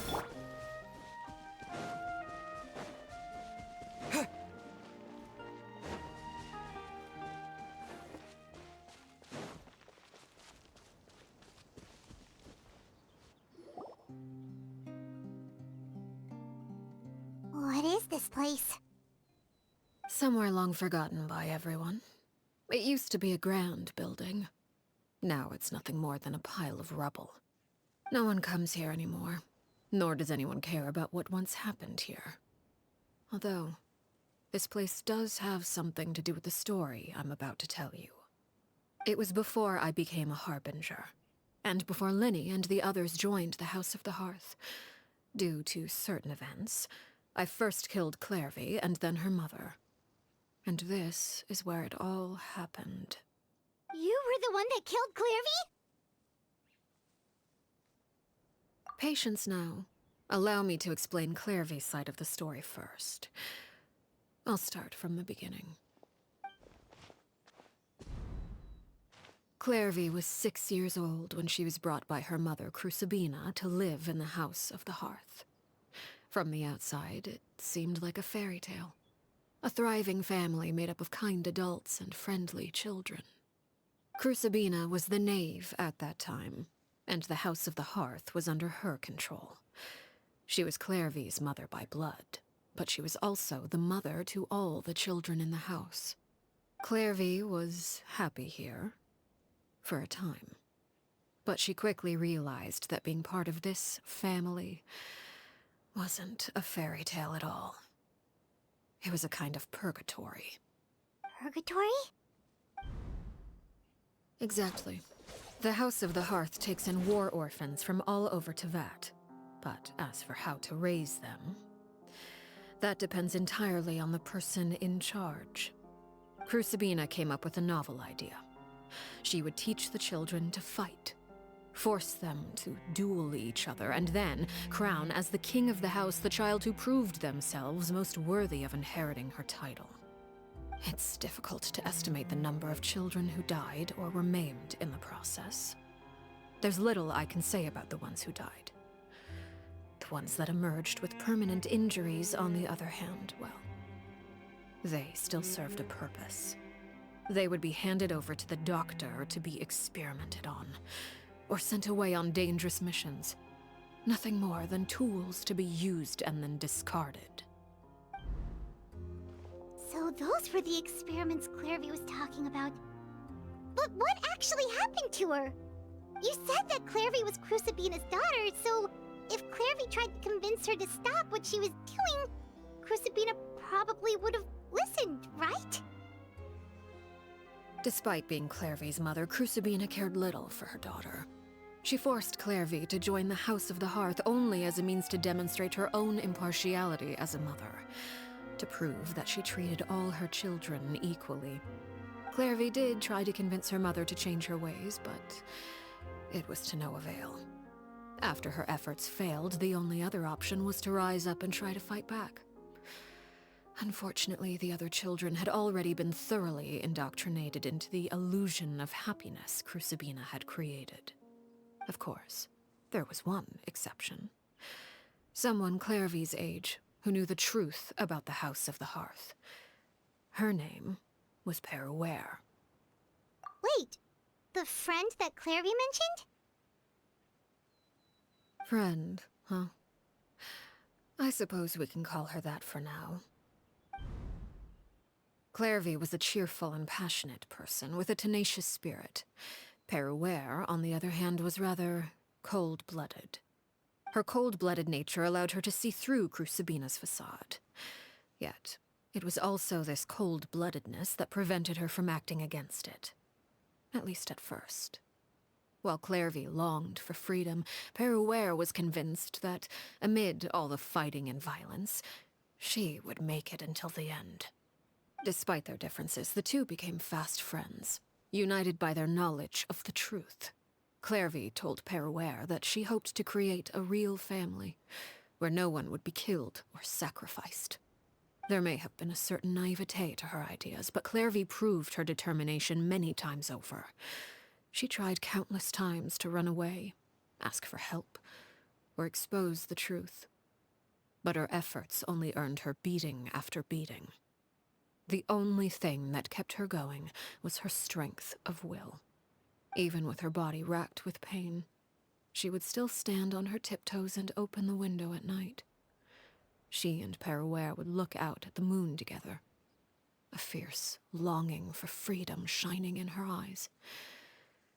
But one day that light simply vanished. Oh no. What happened? Her hopelessness resulted from a culmination of things. 10 years had passed. 10 years worth of failure after failure. She and Peruere weren't children anymore, but finding any chance to escape still seemed as hopeless as ever. It was during this time that Peruere suggested a new plan. If escaping was out of the question, why not take down the very person sitting on top of this throne of lies? Mother herself. Clairvy rejected that proposal. She claimed that, as a famous harbinger, Crucibina possessed an unimaginable amount of power. Trying to kill her would have an incredibly low chance of success. Clairvy never gave another reason, but Peruere could see it written all over her face. Clairvy still thought of Crucibina as her mother. Killing her own flesh and blood was a line she couldn't bring herself to cross. If she couldn't escape and fight back, then only one option remained. Precisely. Death was the only way that she felt she could be free. It happened during a duel. When she arrived at the dueling ring that day, her partner turned out to be none other than Peruere, the very person that had stood by her side all those years. It was a fierce battle. But ultimately, Clairvy decided to let Peruere end her life. From that moment on, Peruere's journey was one written in flames. When the rain finally came and washed it all away, there she stood, the sole victor in Mother's endless game of slaughter. A trail of corpses strewn across her path to success. It was the very result she had predicted 10 years prior. Even then, she believed she would make it until the end. She wasn't surprised by the fact that she emerged as Mother's undisputed heir. Rather, her success left her with an inexplicable sense of restlessness. She was unsettled. And there was only one thing that could quell that sensation. Perhaps you two would like to take a guess as to what it was? Crucibina, you mean? But... Correct. This is the place where Peruere killed her best friend. A mere year later, this is also the place where she fought tooth and nail to kill the mother they shared. The moment she acted, any conception of what was right or wrong ceased to matter. It's one of the principles of the house. Only those who survive get to write the rules. Peruere won the battle, and became a harbinger herself. After which Her Majesty, the Tsaritsa, bestowed upon her a new name. Arlecchino. So the Perry Clairvy was talking about... It was you all along. You're Peruere. Arlecchino is just a name you got later. I left that name behind long ago. I must say, hearing it now does bring back memories. After I defeated Crucibina, the moniker of Mother died with her. I chose to forego the title she called herself, and even chose to give up my own name. I rebuilt the House of the Hearth under a new identity. Not only as Arlecchino, but as father. And that is where the story ends. Any more questions? Yeah. Based on what you just told us, Clairvy wasn't a little kid when she was killed. So the Clairvy we met... Was she really a spirit at all? I suppose you could call her an illusion born of flame. Her existence is like ashes to a fire. Something left over in the wake of blaze and ruin. You see, a certain power runs through my veins. It's not unlike a curse. My flames leave behind shadows of anything they consume. Of course, the chances of those shadows morphing into a sentient entity are exceedingly slim. Clairvy is a very special case. Clairvy died when she was 16 years old, but what emerged from the flames was her 6-year-old self. Her appearance wasn't the only thing affected. Most of her memories were lost to the blaze as well. Memory is a mysterious thing indeed. Losing a portion of your memories will alter your sense of self. Lose 10 years' worth, however, and it would be like living in the past. Like returning to a version of yourself that never grew up. No wonder Paimon got such a weird feeling when we were talking to her. Perhaps I should put it this way. Clairvy is someone trapped in time. It may seem like she exists with us in the present, but she truly lives in the confines of her own past. So if all of that is true, then you must have known about Clairvy for a long time. Indeed. She's a rather volatile and unstable entity. Sometimes she would look after the children. She's even saved some of their lives. But other times, she would hide from me and become obsessed with revealing the truth about the house to anyone who will listen. Shadows don't have the capacity to learn or grow. Any new information they encounter is quickly forgotten over time. Your attempts to expose Clairvy to sunlight, they failed, yes? The reason is actually quite simple.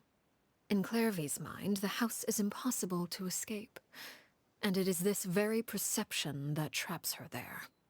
But no matter. All I have to do is kill her again, and all will be resolved. I don't anticipate so much as a single speck of ash will be left behind this time. Wait! Paimon can understand why you might want her gun, but isn't there another way? So what if she's trapped in her 6-year-old self? She's still your friend! At least talk to her first! It's too late for that. She broke the rules, and now she must be punished. That goes for Filial and Nantoy as well. She's had quite the effect on them. I hope you understand. The difference between Crucibina and myself lies in our formulation of the rules, not our policy for enforcing them. Upholding the rules without question is a trait we both share, because that is how a household should be run. Is this really what you want to do?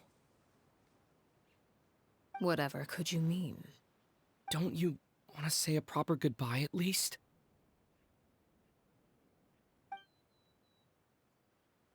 Whether as a killer or as a father, there are two things that must be avoided at all costs: anger and sorrow.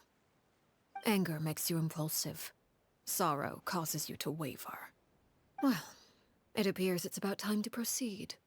Before we arrived, I told some of my well-behaved children to bring our troublemakers here by nightfall. I do believe I've kept my end of the deal. I give your friends quite a bit more time. As for what happens now, we'll just have to wait and see.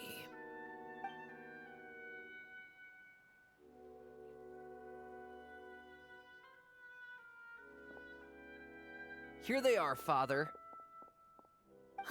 You gonna execute him? Seeing something like that would actually be a first for me. Lenny! I'm sorry. I heard about how you helped buy us more time. But I still failed.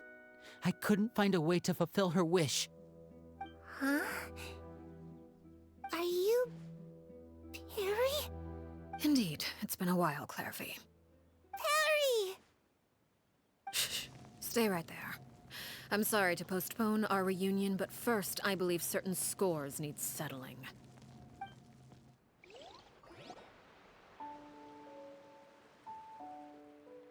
Father, let me explain. Out of my way. Father! You chose to conceal a threat to the house.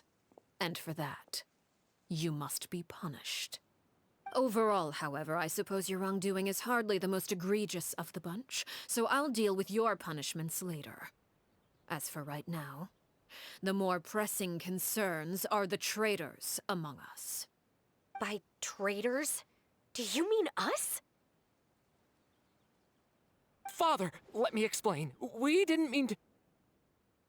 Fultz, why don't you share what you heard?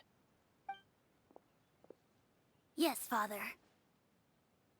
Secret Midnight Meeting number 3. Participants: Filial, Nantoy, Sato, Toddy. Nantoy clearly said, "If only Father wasn't the one who took us in." Sato added, "I'm sick of this life. I just want to live as a normal person." Filial was the worst of them all. She called us crazies and said a bunch of mean things about Father. I did not! You're lying! Fultz is trying to frame us. It's not like I'm the only one who heard those things. After that, you and Toddy and a bunch of other people started talking about Clairvy. You were using all those things Clairvy brought up as an excuse to question Father. We're birds locked in a cage. The only way out is to destroy it. That's what you said, wasn't it? You little... You just want me gone, don't you? What did I ever do to you, huh? And you, Sheplo, have you forgotten who stood by your sickbed, watched over you, and changed your dressings? Come on, let's hear it then. What's your reason for all this?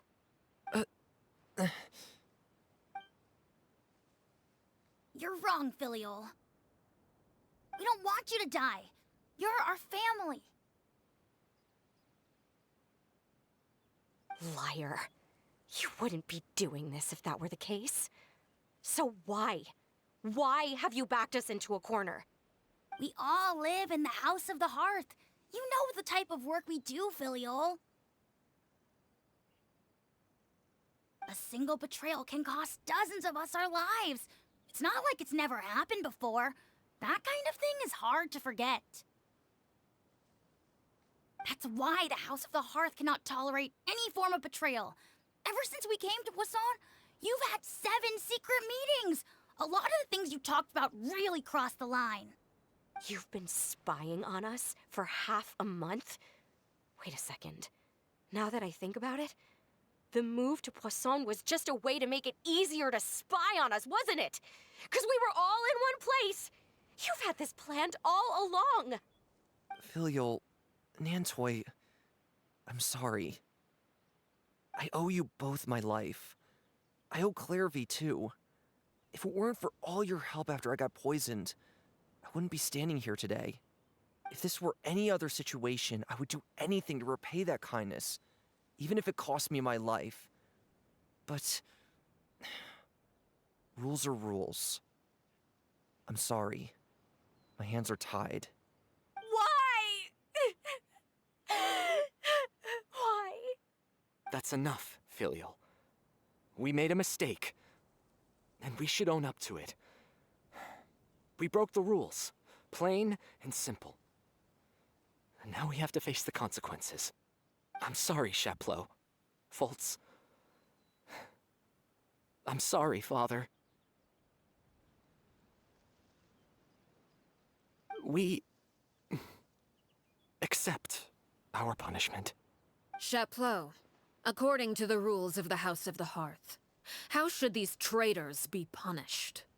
All those who betray the house pay with their lives. And so it shall be.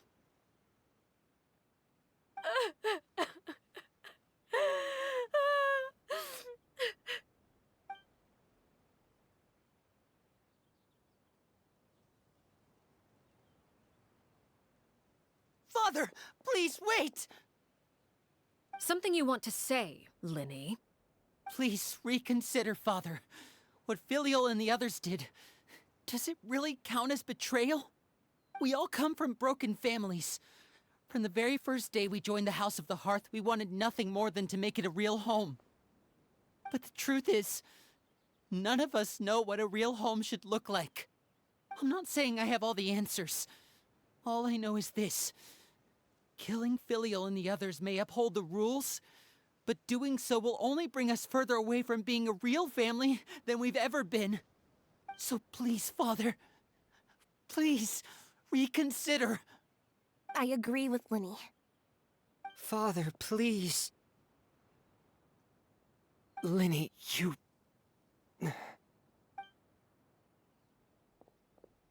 I also agree with Linny.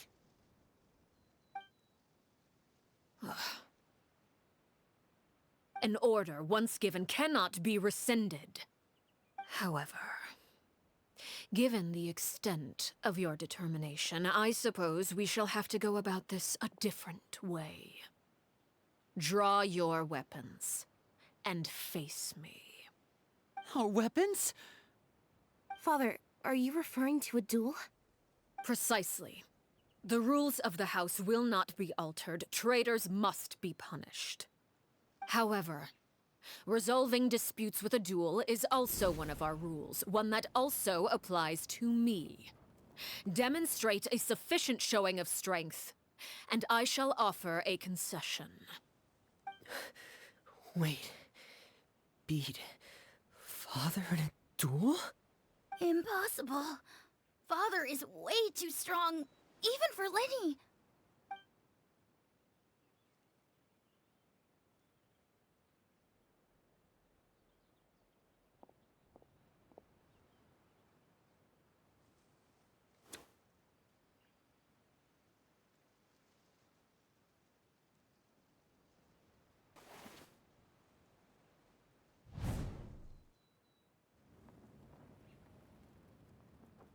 Did you hear that, Traveler?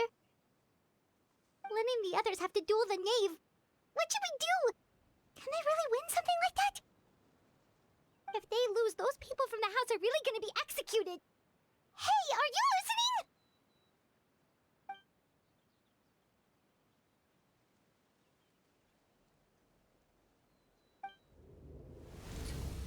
Don't you want to say a proper goodbye at least? Anger makes you impulsive.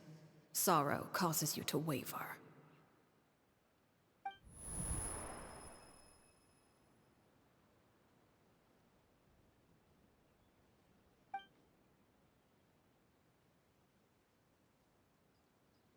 Oh. Looking at that expression on her face, she seems really serious about this. Guess that means there's no chance she's throwing the duel on purpose, huh?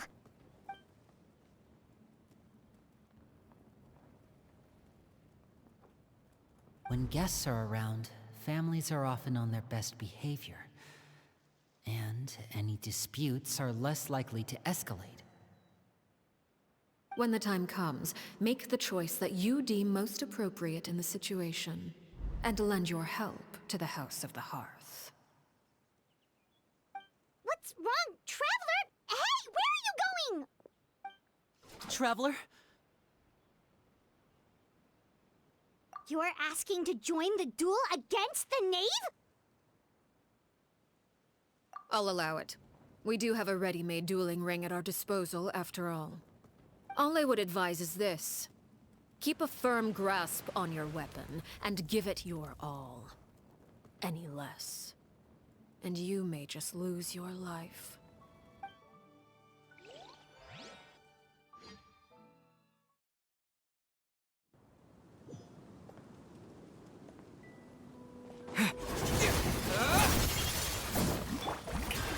Time to shine! Yeah! Scatter! Closer now! Stray clouds converge! Is it my turn now? Now that's... Watch out for Father's movements! With these rising flames!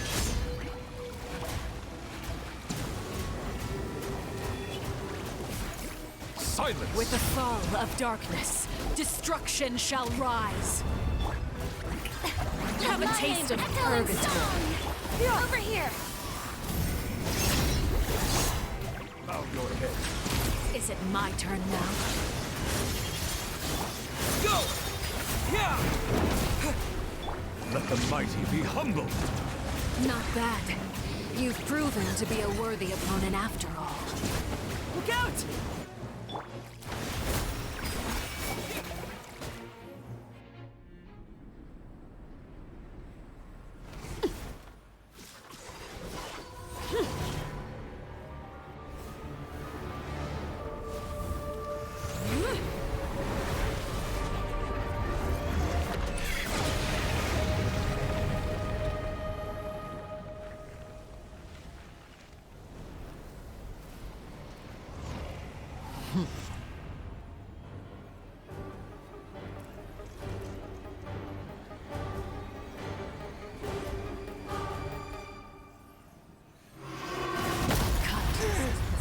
Who's next?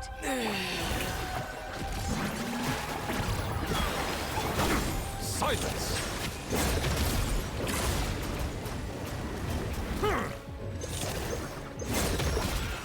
Now's our chance! Over here! Settle down!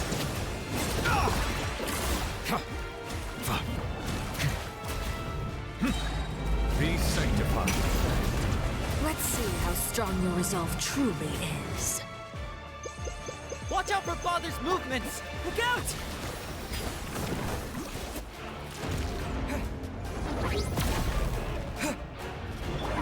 Silence! Suntown is only the beginning.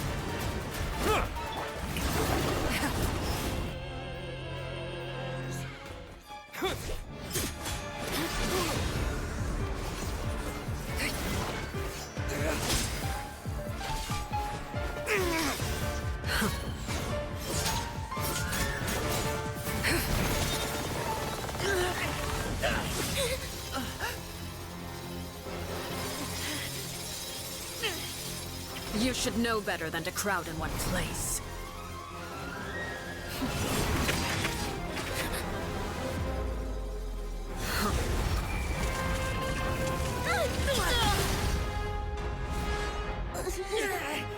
Oh, I know.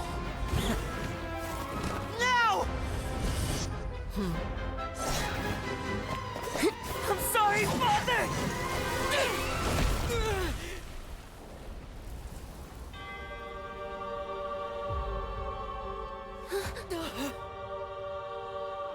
Sorry for what? This pitiful excuse for an attack.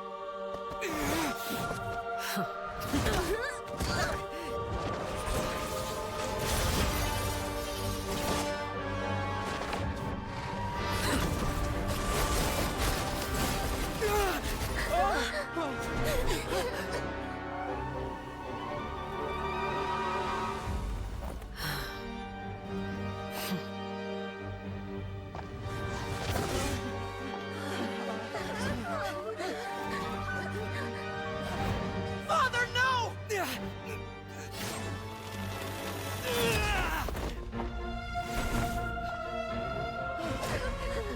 Made it out, did you? You're stronger than I expected.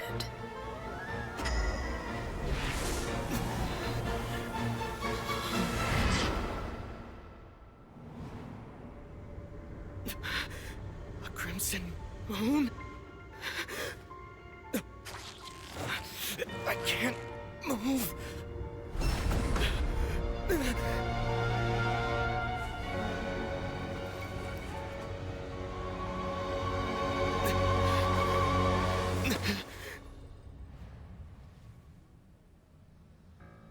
Still, not strong enough to beat me.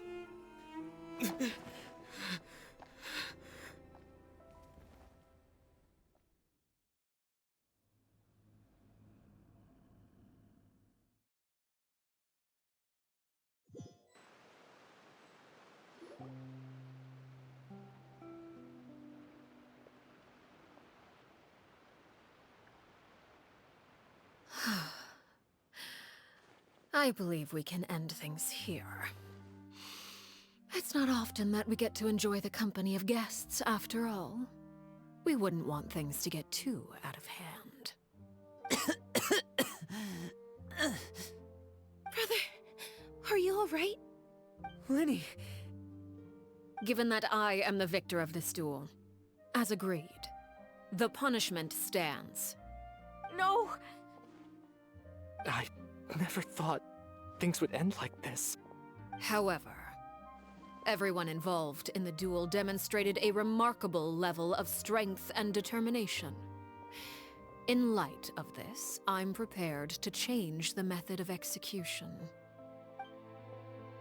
Elwar, the bottled flames I gave you for safekeeping. Do you still have them? Yes? I wasn't sure what they were for, but I've kept them super safe. I didn't lose a single one. Wonderful. Then, in just a moment, I'll have you administer them. Bottled flames? Indeed. They're the product of a secret experiment.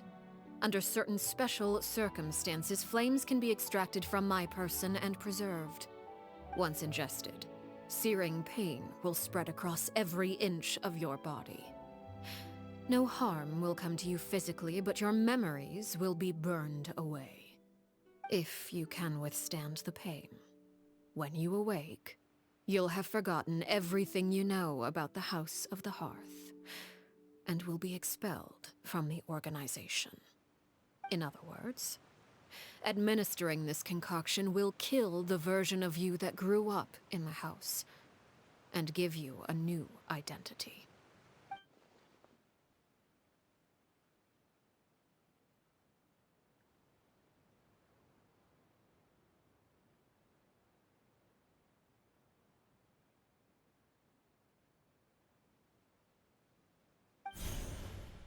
Memory is a mysterious thing indeed. Losing a portion of your memories will alter your sense of self.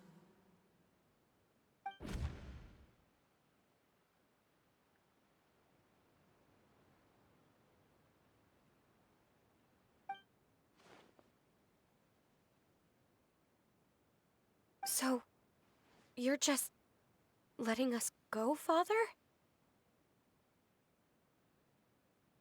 You misunderstand. Memories are extremely important. Once consumed by flame, the version of you standing before me will die, and our secrets will die with you. So no, I don't intend to just let you go, because the person who survives will be nothing but a stranger. Even so, I won't have to live in fear anymore. I'm sorry, Father. I'm sorry I let you down. But I really... Don't cry, Filial. You haven't left the house yet, so there are still rules to be followed, yes? Remember what I taught you. Anger makes you impulsive, sorrow causes you to waver. Don't let yourself be controlled by your emotions. Of course. I'll remember. Dry your tears, and go pursue the life you really want. Yes, Father. Chaplot, Fultz, Elwar, take them back to Poisson. And bring Lenny and the others as well.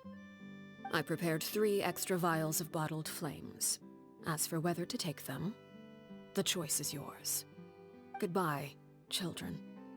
The next time we meet, I will no longer be your father. Thank you for all you've done for the house. I hope you have bright futures ahead of you.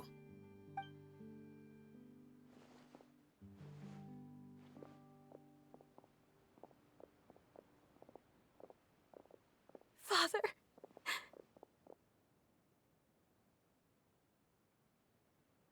Let's go.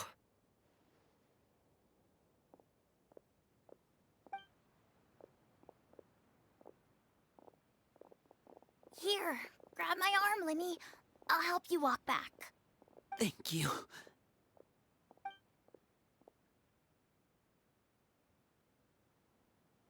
Clairvy.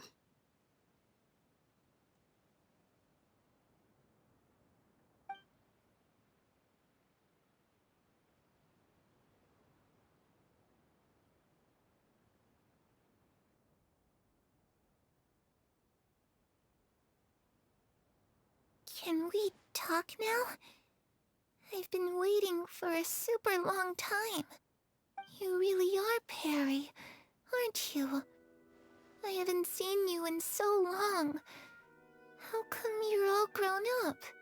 Wait, did I somehow travel to the future on accident? Or am I dreaming? What a long dream. Neither. You died, Clairvy. That's what happened. You could have at least sugarcoated it a little. Look, she's done speechless. Oh. Okay then. Huh? That's it? You accepted it just like that? Yep. If that's what Perry says happened, then I believe her. Perry wouldn't lie to me. Plus, I don't really need to know why I'm like this. I'm more curious about what happens in the future. If you're a Harbinger now, Perry, that means Mother is gone, isn't she? Can you tell me about it? I want to know what happened to her. And to me. You never stopped trying to defy fate. At first, no one believed you. You could only vent your frustrations to the moon. In fact, you often sought comfort in the night sky. You wanted to see the aurora, so one night we promised each other we would go to Snezhnaya to see it together. Later on, you tried to run away, but you were brought back each time. Mother spared your life, but it wasn't out of kindness. Instead, she decided to make an example of you by slowly torturing you over time. That way, the other children would know what happens to traitors. Still, you never gave up. Mother hoped that through ruthless duel after ruthless duel, she would be able to crown an ultimate victor among the children she raised. But you called on everyone to unite, to fight to a draw in order to reduce casualties. Your efforts may have only delayed the inevitable, but still. You gave them hope. You tried everything you could think of, but every attempt ended in failure. Still, you never turned your sword on Crucibina, and you never turned it on me. On that gloomy day, you told me. For the last 16 years of my life, I've done everything I can to fight for freedom. But now, I realize that the only freedom I truly possess is the freedom to choose to die. I never imagined I would say something like that. I must have been feeling really worn down. But somehow, I still think I understand. According to Mother's plan, only one of us was going to make it until the end. And I always hoped that person would be you. If I could do it all over again, I still don't think I would make a different choice. Even when I first met you, I knew you'd be able to do what I couldn't. Is that so? Even now, I'm not sure I truly understand what kind of freedom you were trying to pursue. But as the head of the House of the Hearth, and as the children's father, I've tried to give them the most basic of freedoms. The freedom to choose their own fate. It's something I discussed with the Iudex of Fontaine. The children who want to leave the house will have their memories wiped clean of all secrets pertaining to the organization. In return, they will be allowed to live a normal life in Fontaine without being prosecuted for their past. Of course, I won't simply hand freedom to them on a silver platter. They have to fight for it and prove themselves worthy of it. Only freedom that is earned has true value. That's more than enough. That's exactly the kind of life I was fighting for. You know, Perry, I think you're a pretty amazing king, and a really great father, too. I'm really happy that you're the one who took over the house. I guess I do have one regret, though. I still haven't seen the outside world. Well, it just so happens that our dear guests over here have been to many nations and traveled to countless places. Perhaps they would be willing to tell you what the outside world is like. Really? Of course! We've traveled all over the place. We've got so many stories, we could probably talk your ears off for 3 days straight.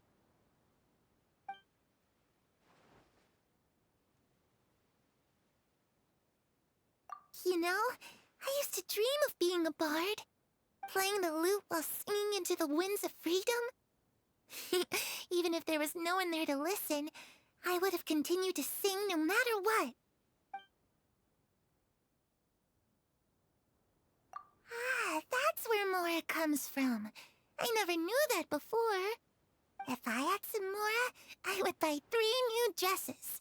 One for me, one for Perry, and one for Mother.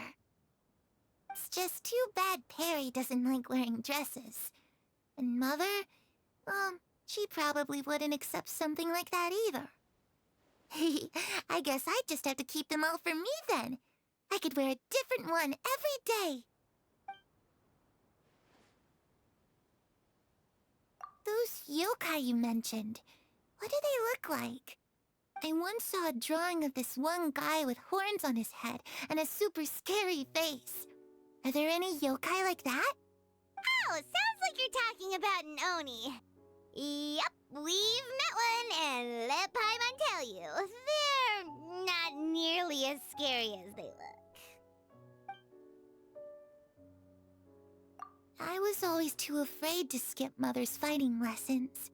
But at the academia, I bet you could do all sorts of secret things in class. Things that have nothing to do with studying. I'm just kidding. Being able to study whatever you want without having to fear for your life actually sounds pretty great.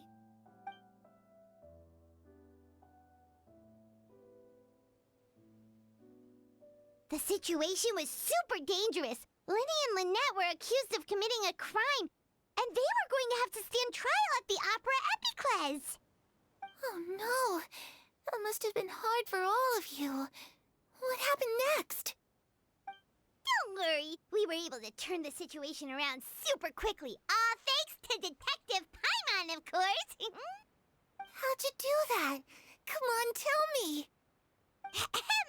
Okay, so it was like this. After the failed magic show, we rushed to the scene and...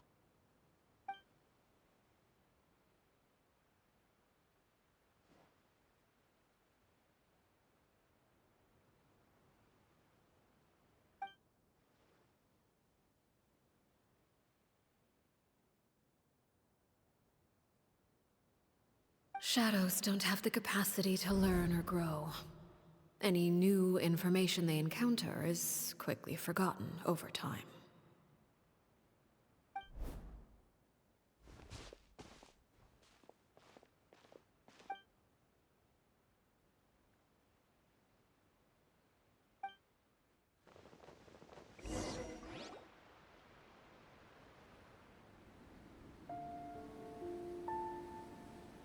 Clairvy, you've worked tirelessly from the shadows to overthrow the House of the Hearth.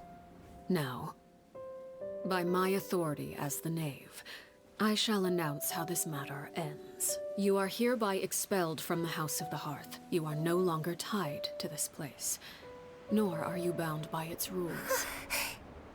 You're saying that I can finally leave? I get to experience the outside world as well? Oh, I almost forgot. There's no getting older for me. Still, seeing who you grew up to be makes me really happy, Parallel. Take care of yourself. Goodbye. May we meet again someday.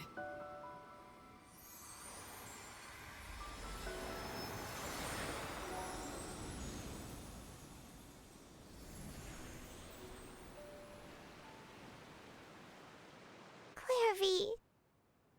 She left so soon. Paimon didn't even get to finish her story. I also have certain sentiments left unsaid. I wanted to tell her that the aurora I saw in Snezhnaya was just as beautiful as the ones in the pictures. But a shadow's memories reset at dawn. Had we delayed any longer, we wouldn't have had the time to say goodbye. Whatever regrets may linger, let them be lost to the coming of a new day. Father? It's Linny! Hey, Linny!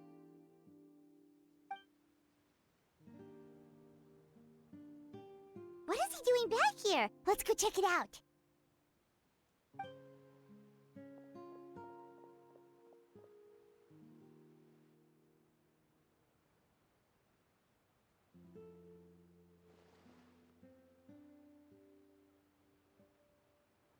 Father, the bottled flames have been administered.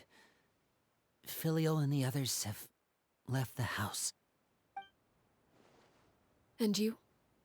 What have you decided? Thank you for giving us that choice, Father. But we never wanted to leave the house. It's the only home we've ever known. Lynette and Fremine feel the same way. They're recuperating back at the Hotel Bouffe d'Été. But I decided to come back and tell you where we stood. I'm sure you're well aware of the expectations I have for you. I want you to follow in my footsteps and become the next king of the house. Yet you seem to have different ideas. I must admit, I'm rather surprised by your decision to stay. There's nothing wrong with choosing to live a quiet life. Leading this organization is a heavy responsibility, one not so easily carried by someone forced onto the throne. I just never understood what you saw in me. What made you believe I was deserving of that throne?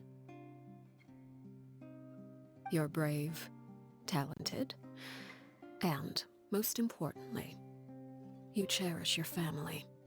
You would do anything to protect them, even if it costs you your life.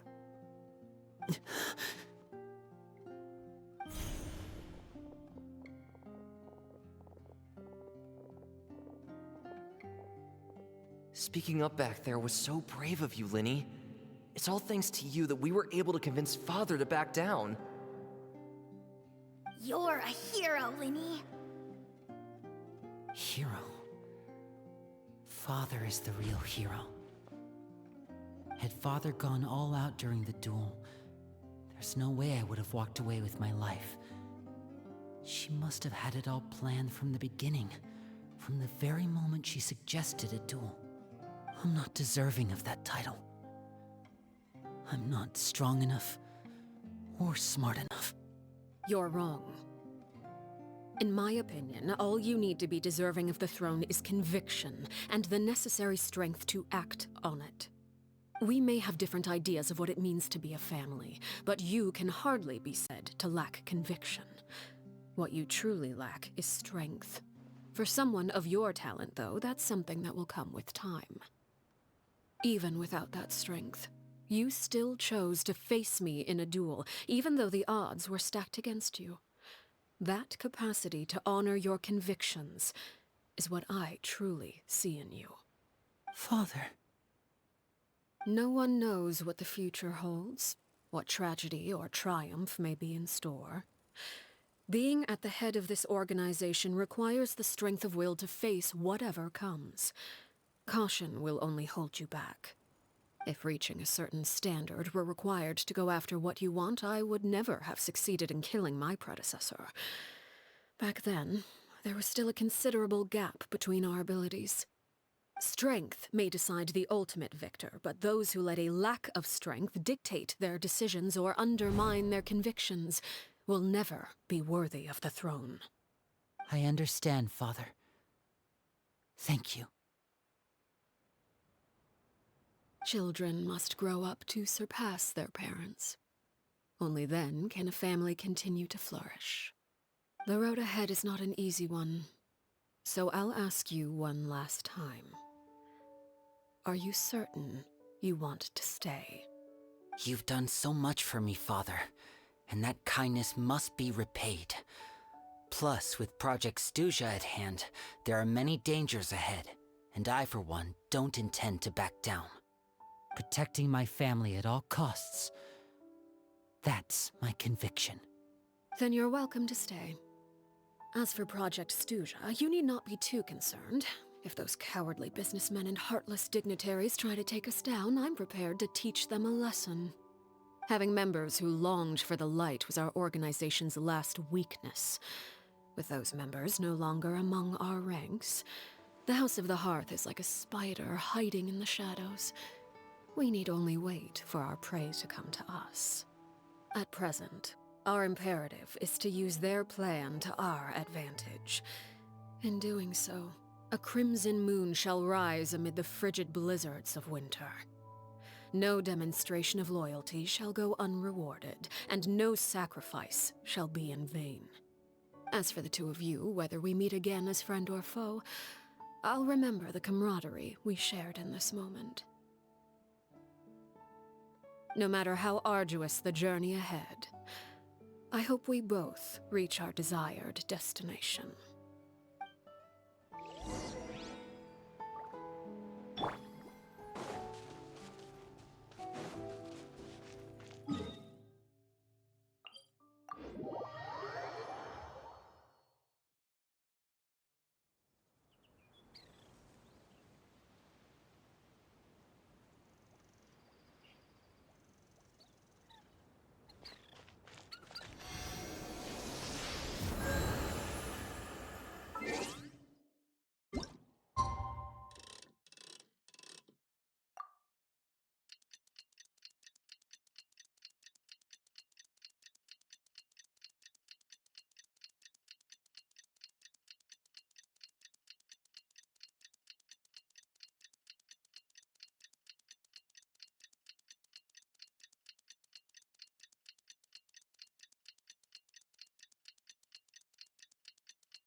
Didn't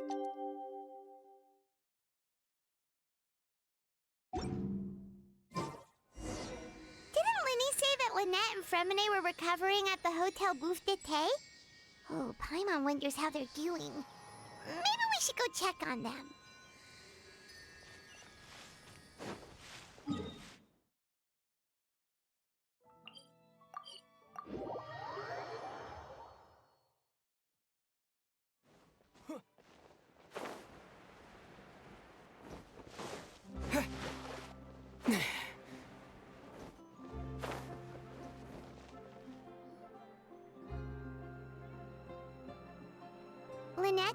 Fremine, how are you feeling? Much better. Whew, what a relief! What about you? Are you feeling alright? I knew you'd come out unscathed. Us, on the other hand, well, we've been bedridden for 2 days. I couldn't even turn over. Oh, and I wanted to ask, is Clairvy gone? Linny and the other members have left Poisson and returned to the House of the Hearth. According to him, there haven't been any more sightings of a spirit roaming the house. I see. I'm glad. Father came to check up on us 2 days ago and told us about what happened with Crusabina and Clairvy. Actually, I've met Crusabina before.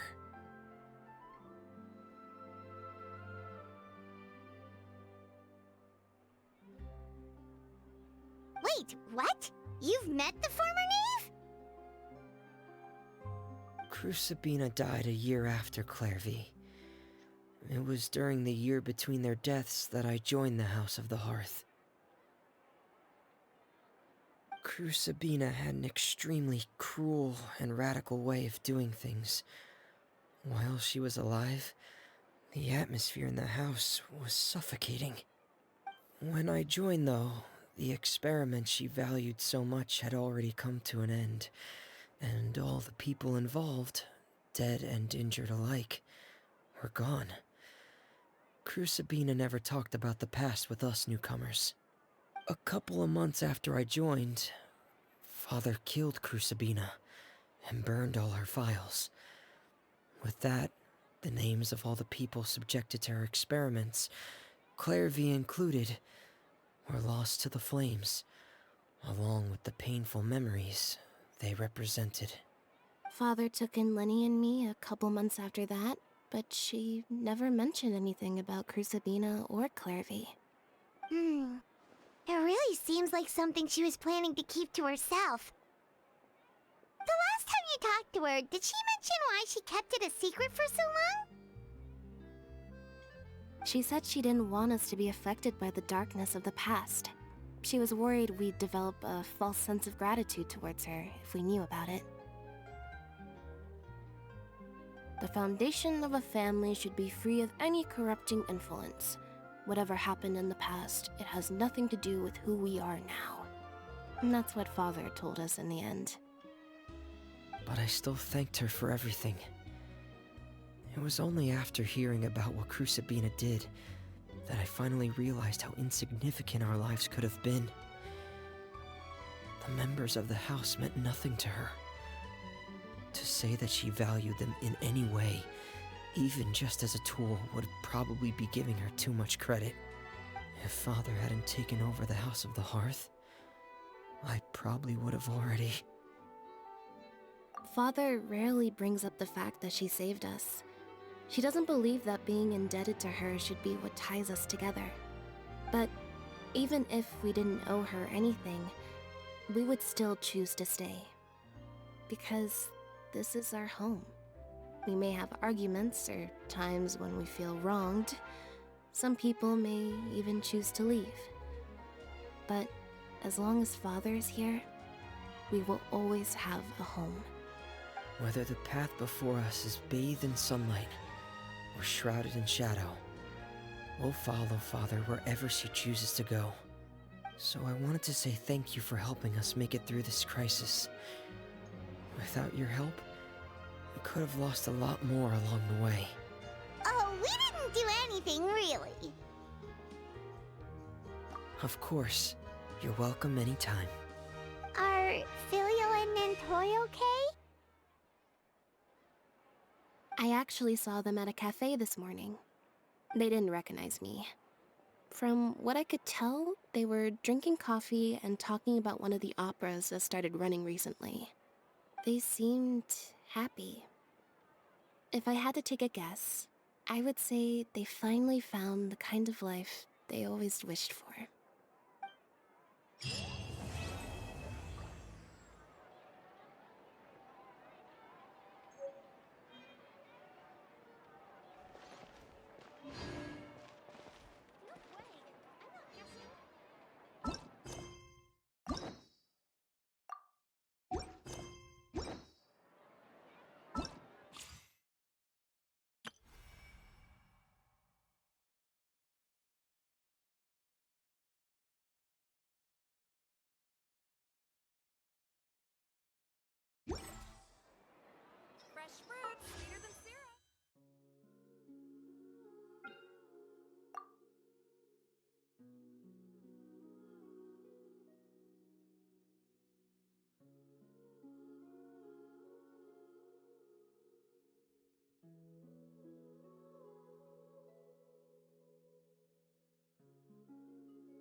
Sure.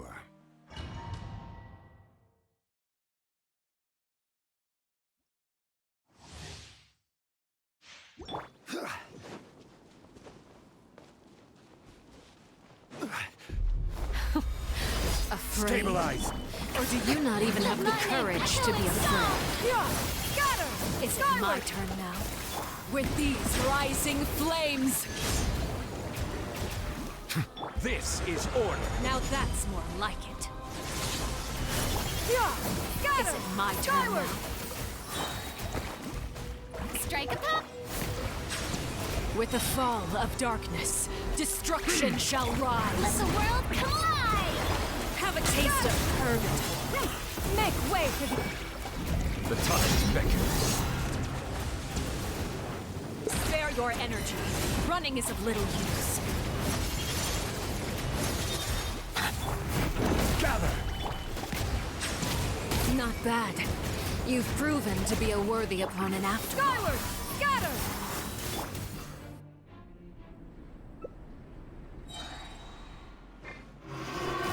Kindness is Stabilize. the way.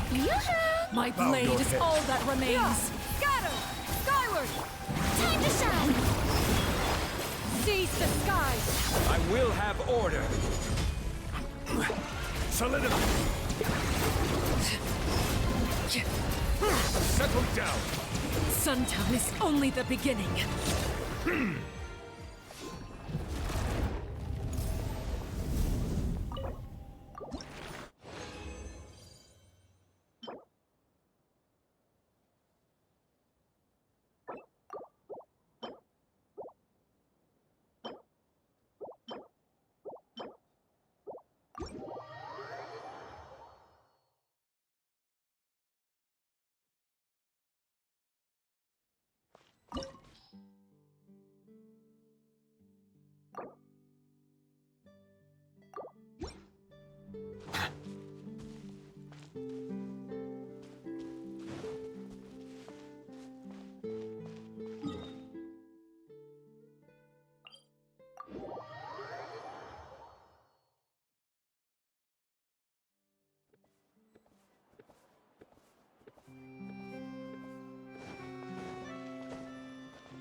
This world is...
Bow your head.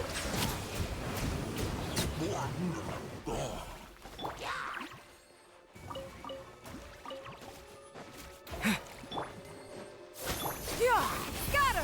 Skyward! A reward on the road.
Settle down.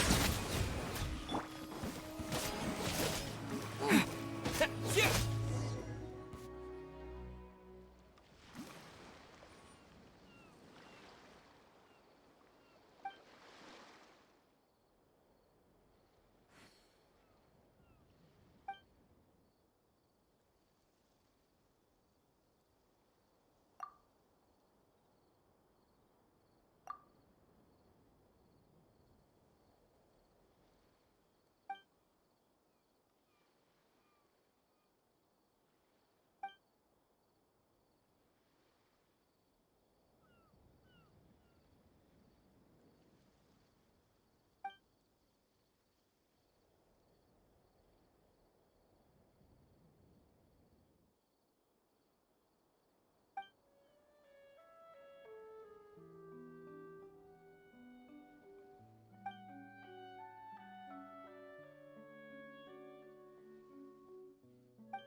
good.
Bow your head.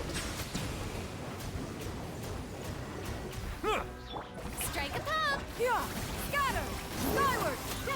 Make way for... Yeah! Yeah!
I'll keep this close.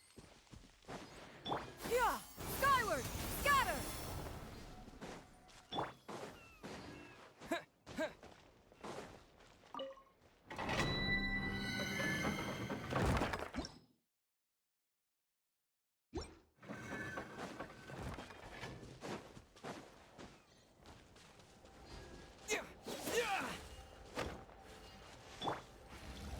Silence!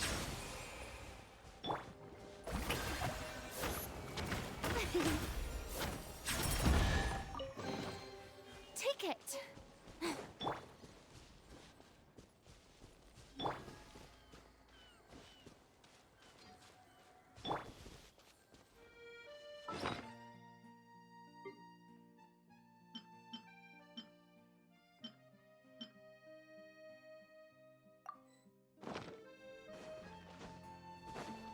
Yeah! Scatter!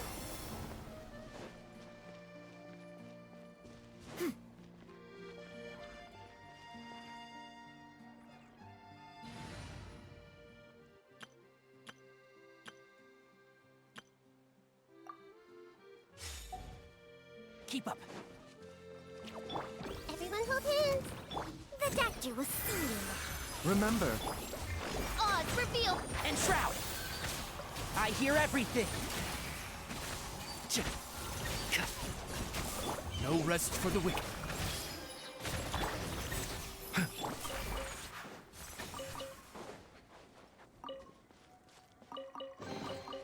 Why is there a chest here?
I'll keep this close.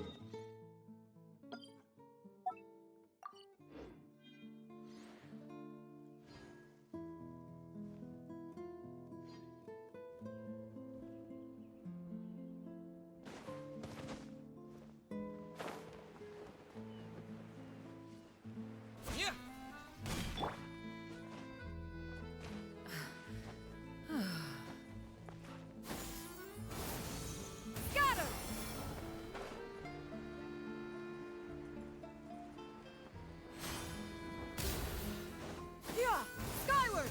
Scatter!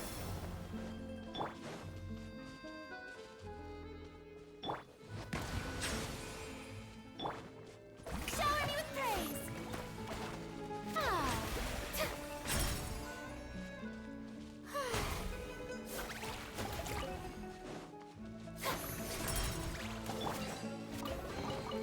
A reward on the road. Do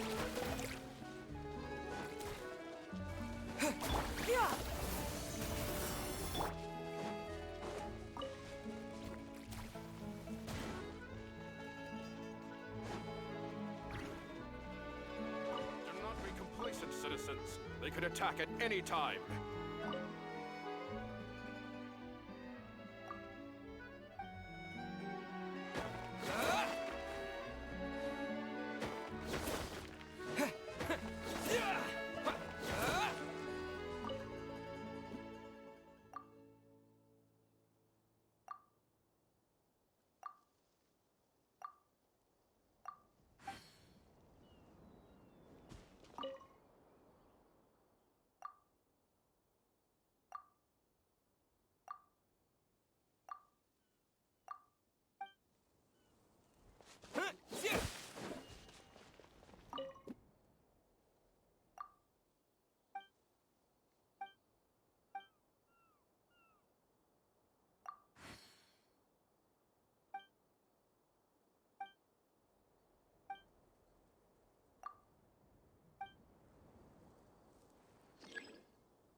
Do not be complacent. Settle down. They can attack at any time.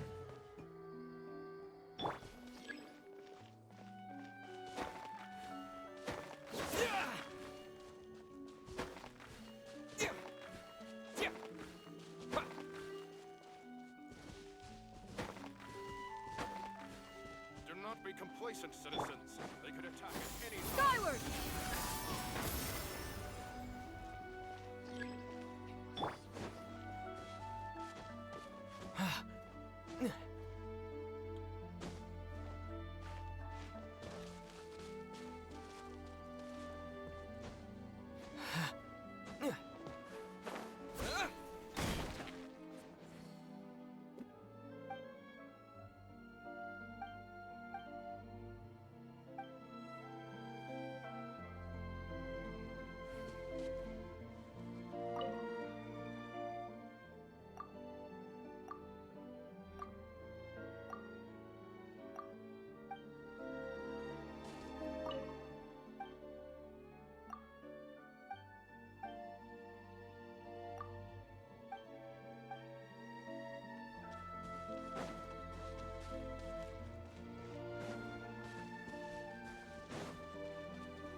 Skyward!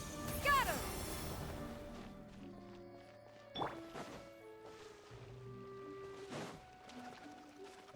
Yeah!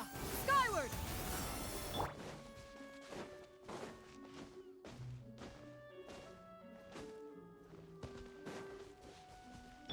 Strike a pose!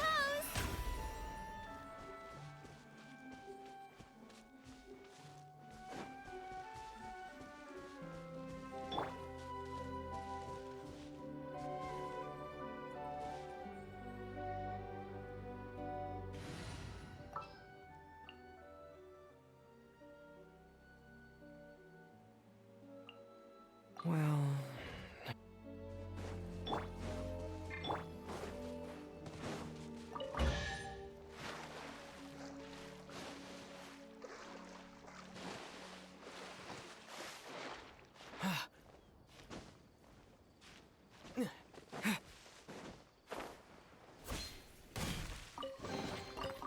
keep this close.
Is this an answer from this world?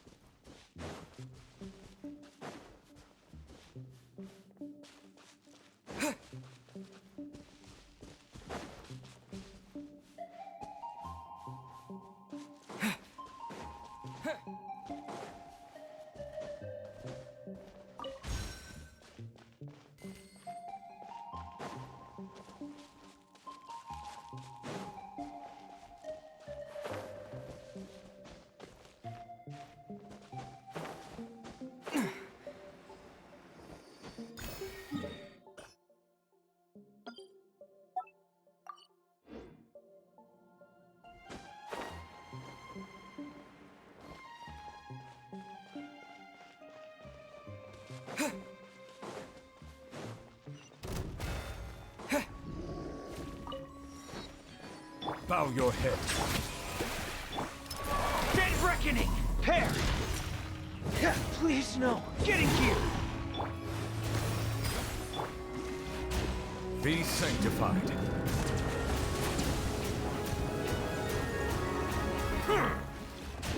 Silence!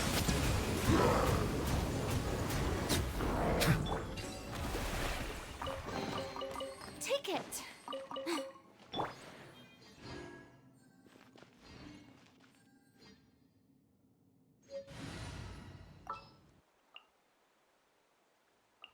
Hopefully this won't take...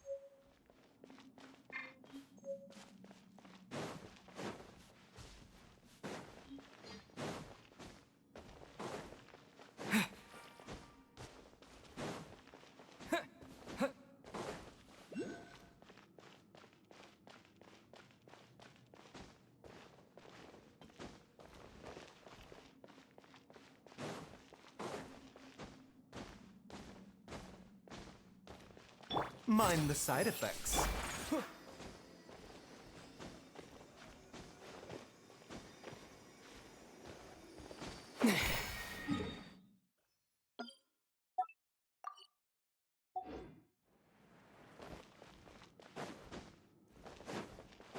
A bitter pill to swallow.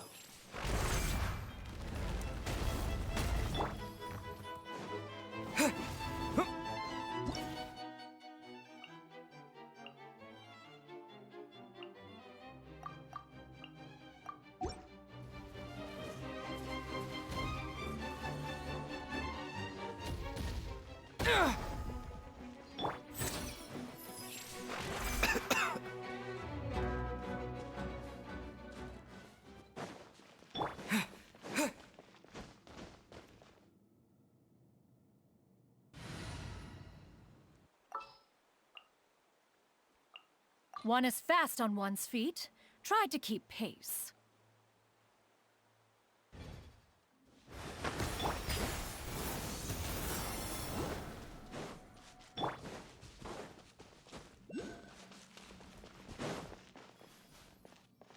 Yeah! Skyward! Scatter!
A reward on the road.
I'll keep this close.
Bow your head. How brilliant! Let my name echo in song! Yuka! Scatter! Stray clouds converge! Settle down.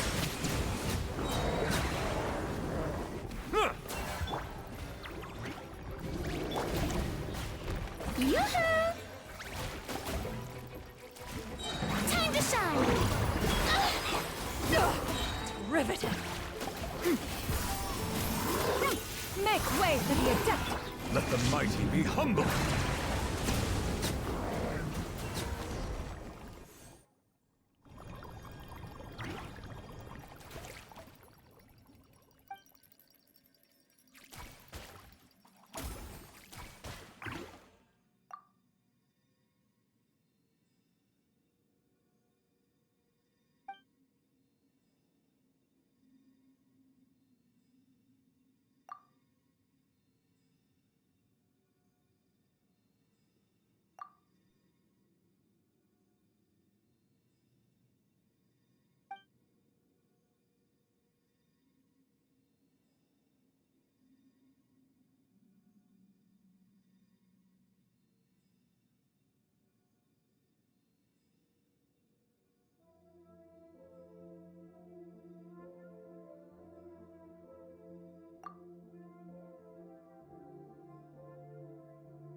Water jet!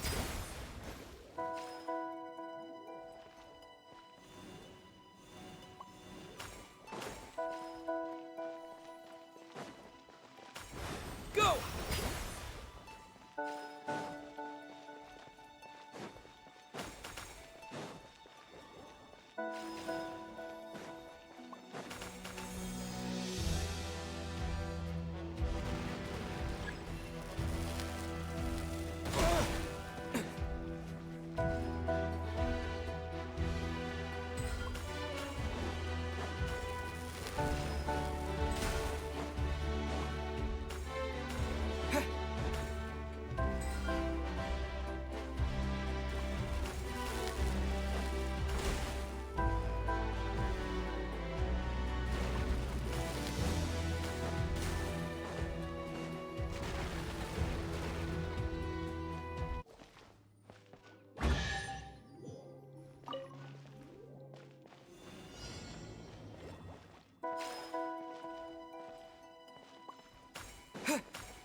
Wipe out!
I'll keep this close.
Sure.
Gather!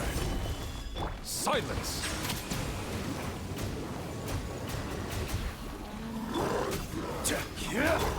Go!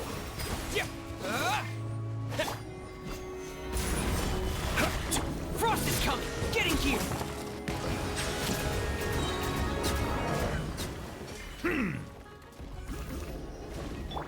Order guide you. Stabilize. Bow your head. The tides beckon.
Settle down!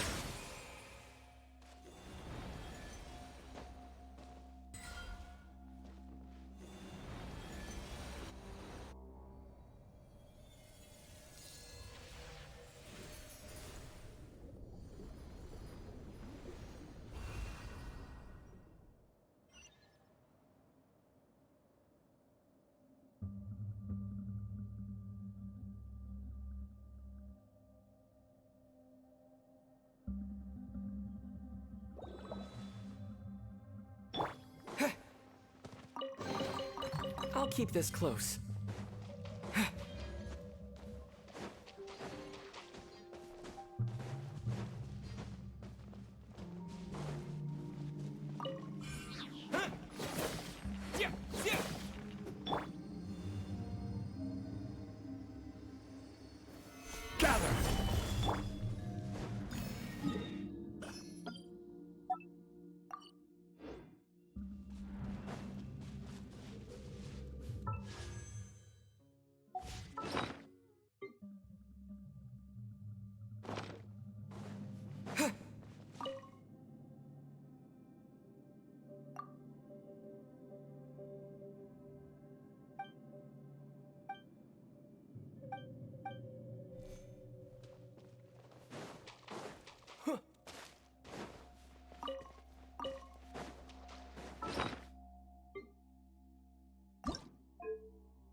Solidify!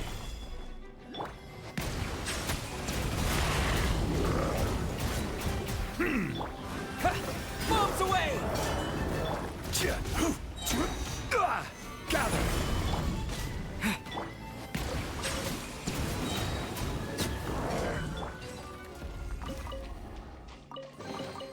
Is this an answer from this world?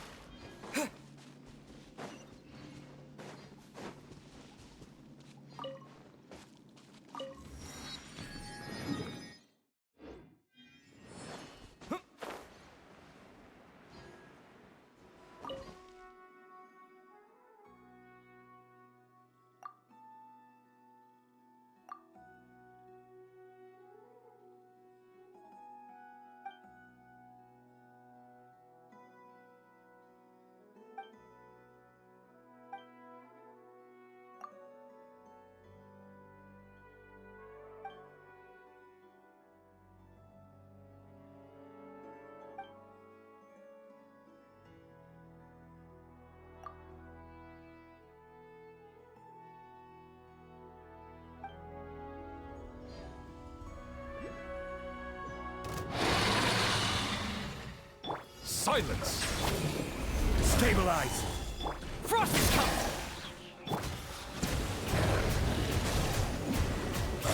Let the mighty be humbled!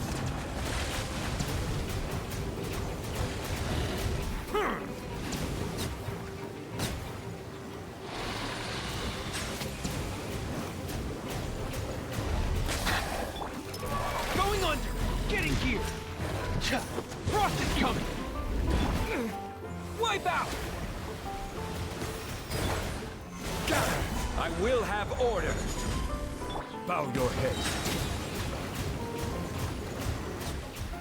Be sanctified.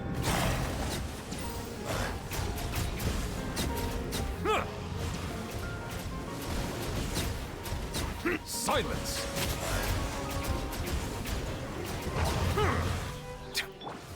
Bombs away!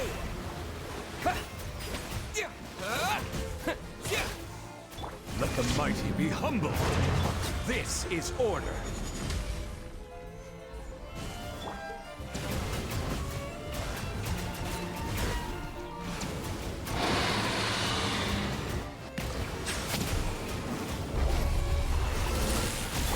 Yeah! Go! Be sanctified. Commencing cleanup! Hair! Solidify! Yeah! Go!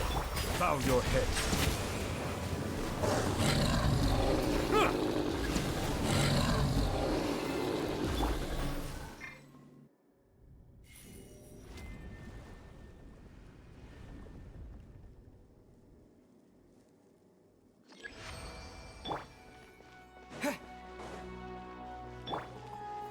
Stabilize!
I'll keep this close.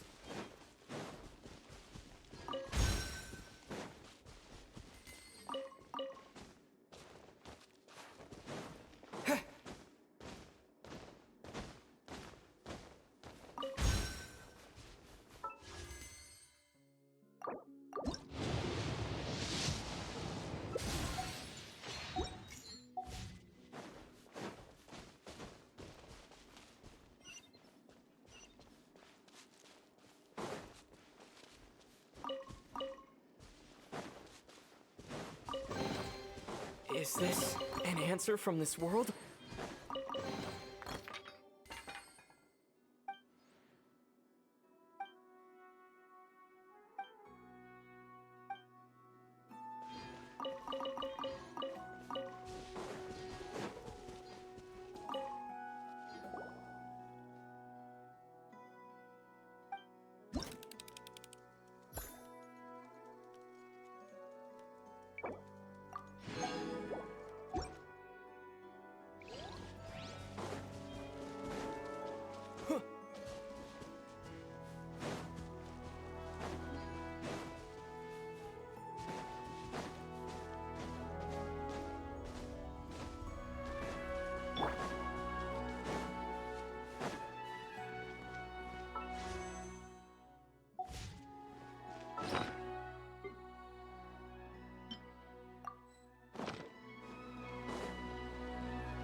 later.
Getting gear!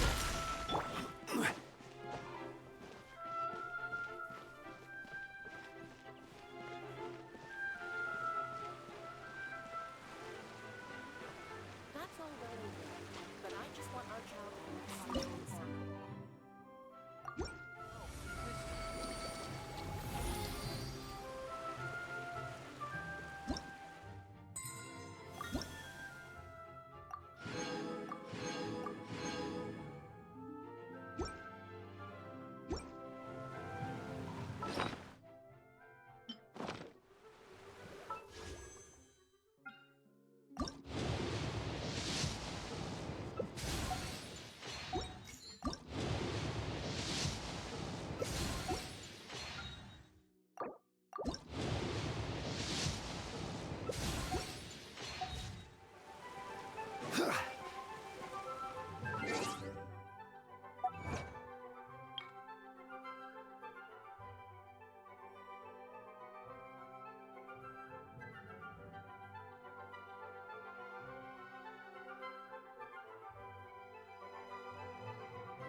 Solidify! Settle down!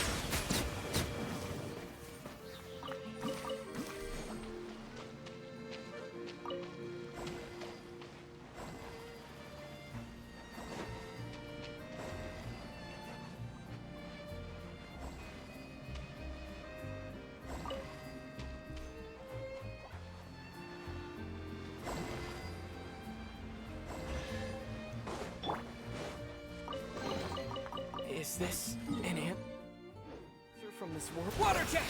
Shit!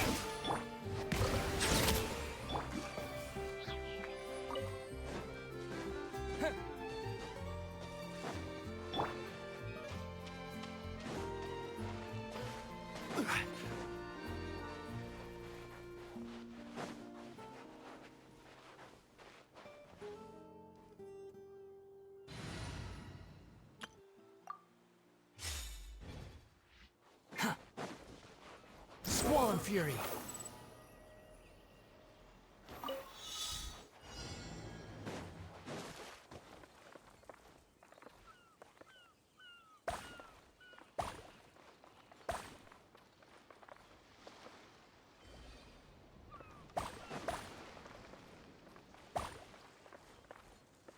rises.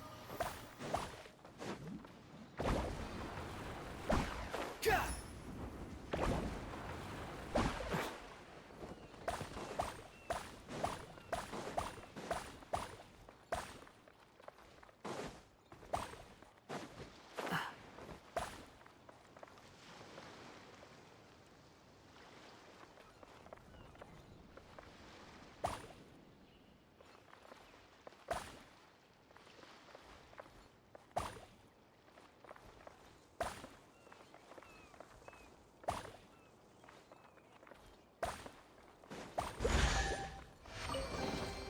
Take it. Squall and Fury.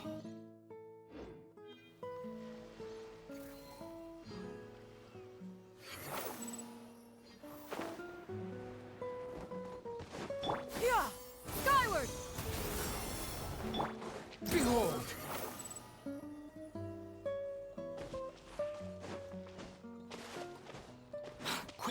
Yeah! Skyward!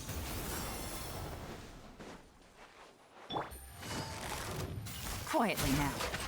I will have order.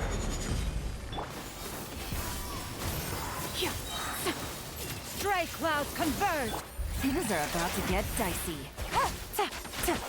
Busted.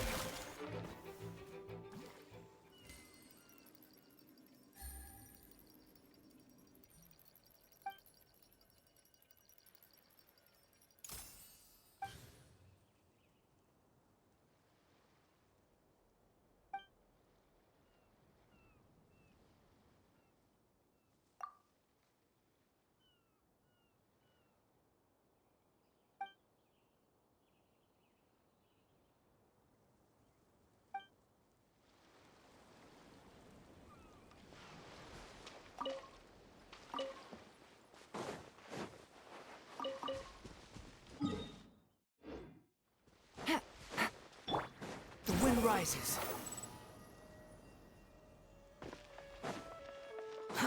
Too slow. Once this battle's over, I'll be able to go home.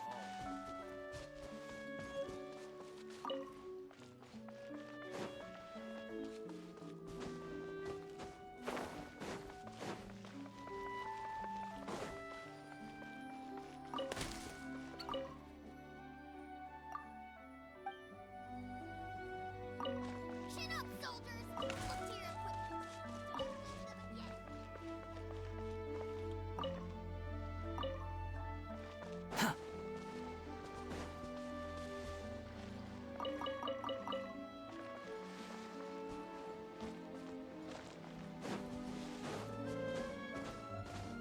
Squall and Fury.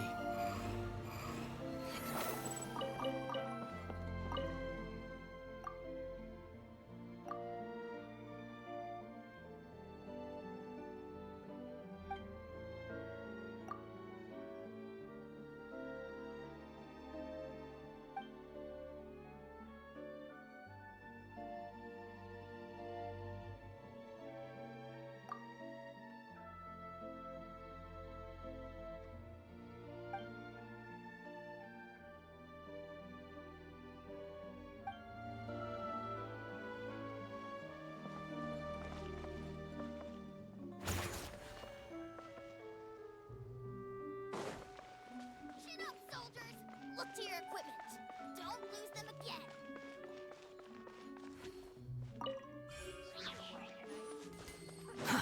Too slow.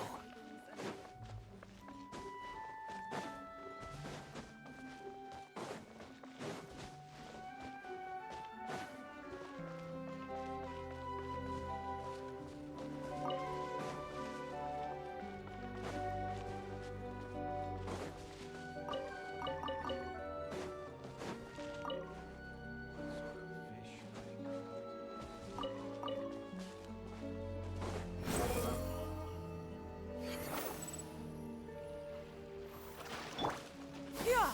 Skyward!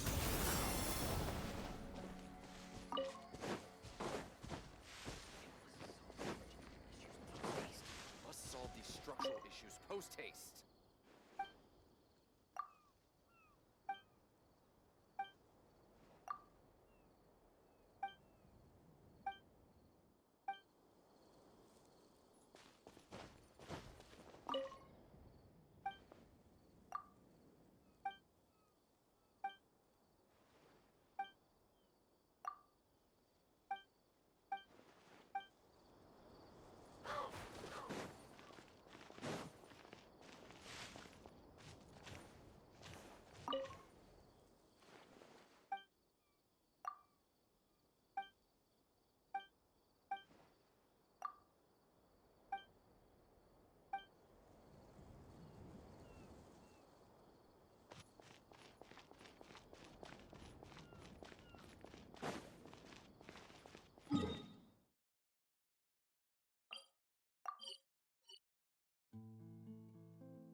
This realm is...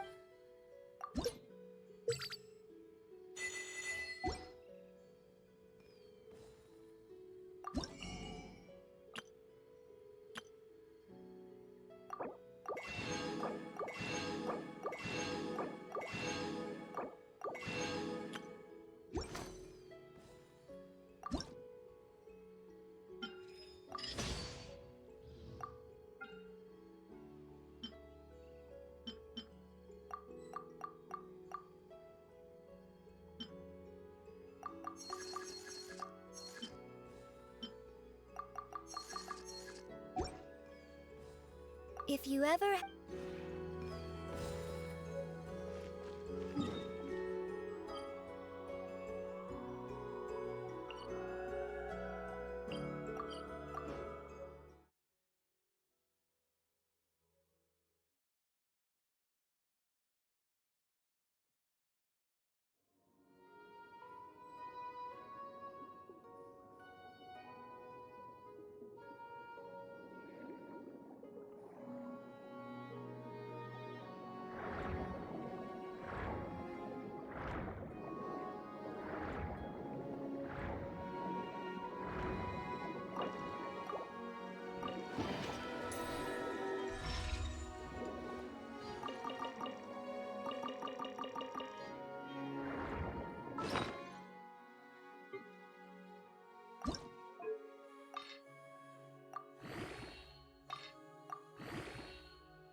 Stabilize! Everybody stand back!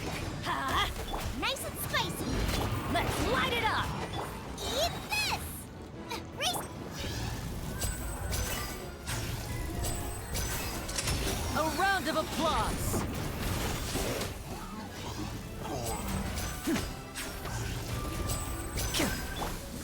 Solidify! Teamwork is dreamwork! Order guide you! Huh? Boba, get them! Gather!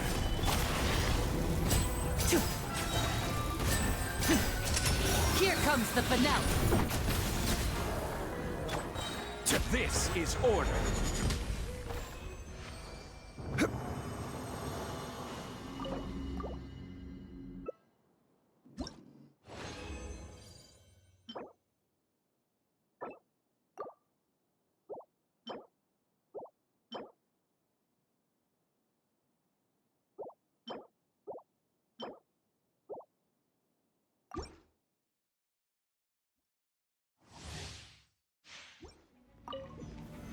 Solidify! I'm going in!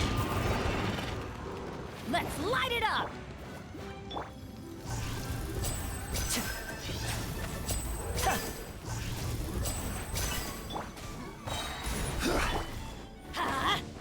I will have order!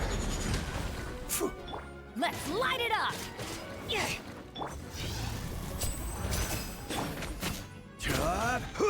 Stabilize! Huh?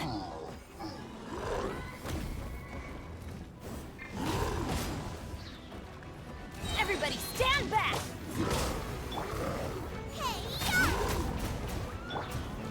Gather! This is order! Let's get this show on the road! Step right up!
Stabilize!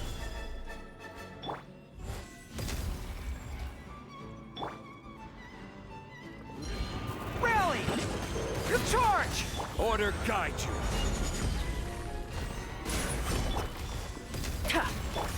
Who wants some of this? Bam!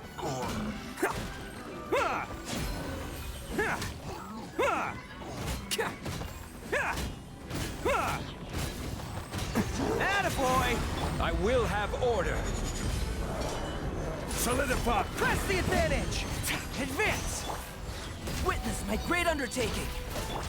It's showtime! Let's roll!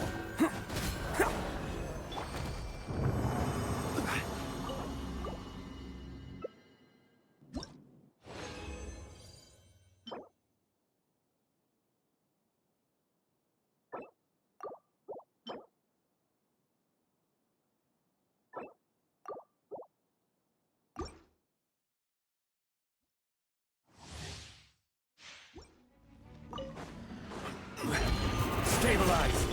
Charge! Everyone on me! Order guide you! Live! Moment of birth!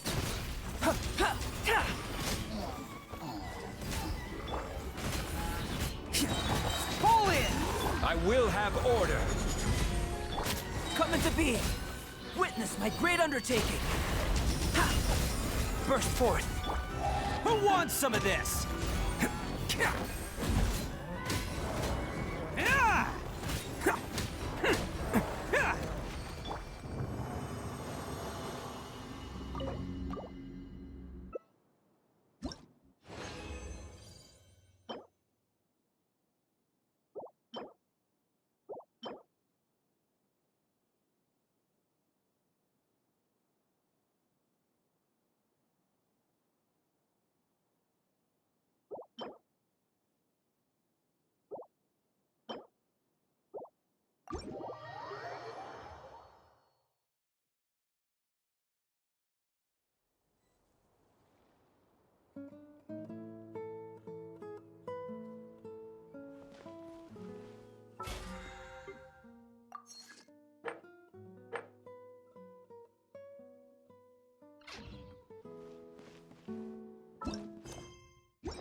Is this an answer from this world?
Solidify! Order guide you! Silence!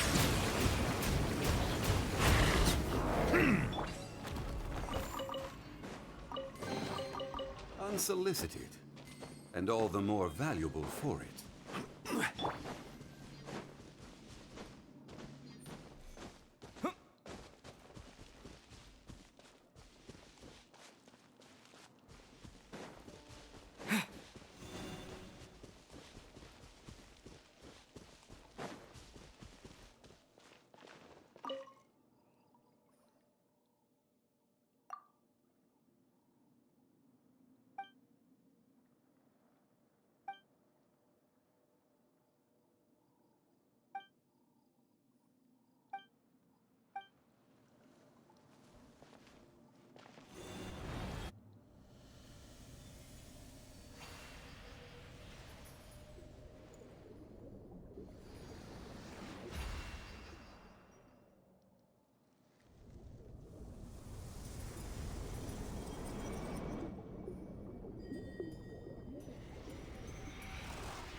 A reward on the road.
Stabilize!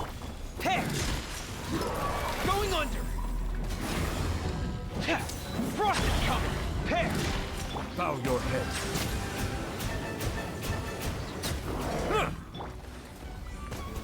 Water jet! Solidify!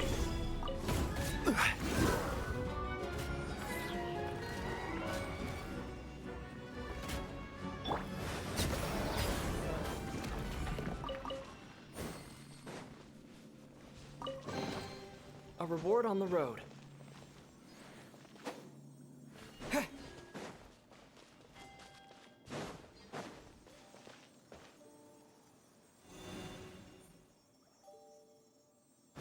Water jet!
This is order.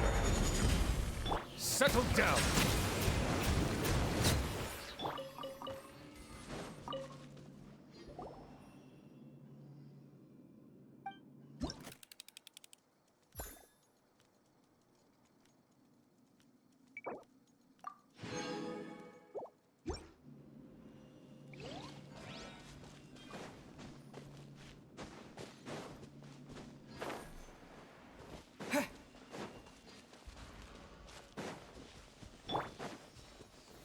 Gather! Bow your head.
Solidify!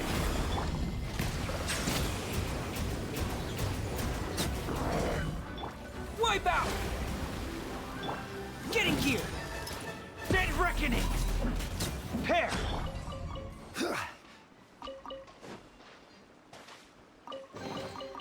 One man.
A reward on the road.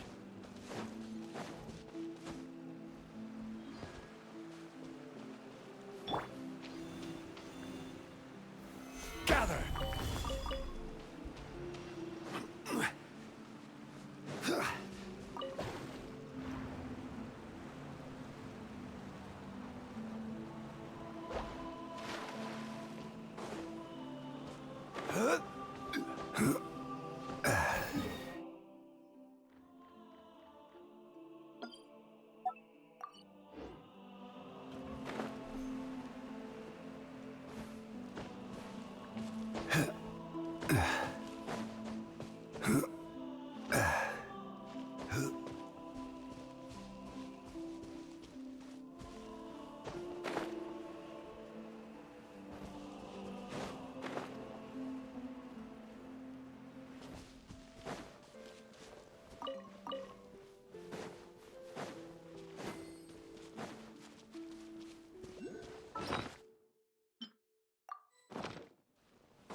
I am the knave, Arlecchino, fourth of the Fatui Harbingers. The children of the House of the Hearth call me Father. I do hope our partnership proves to be a pleasant one, although I would imagine that should be fairly easy. After all, there's no cause for contention between us at the moment. Wouldn't you agree?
I'll...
Gonna be epic. Yeah.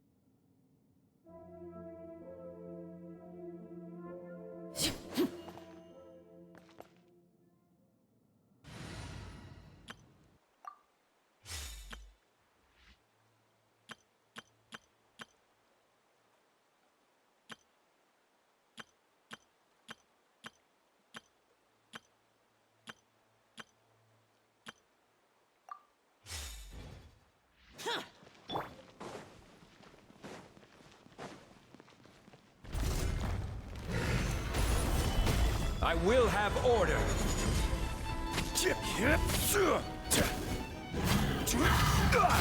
Yeah! Skyward! Too late for regrets! Solidify!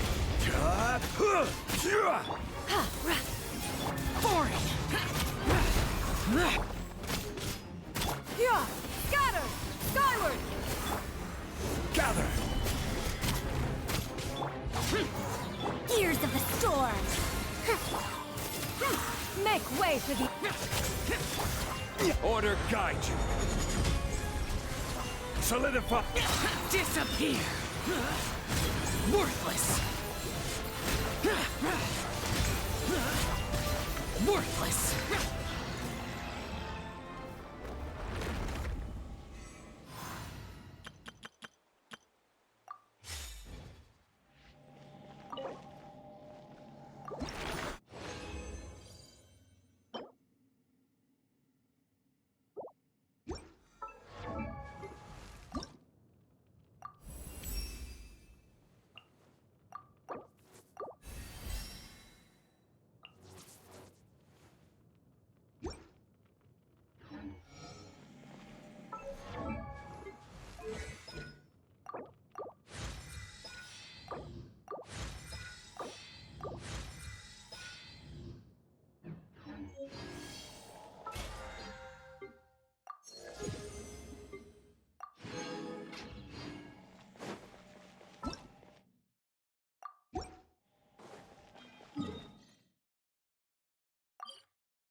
It's my turn to play the guest, I see.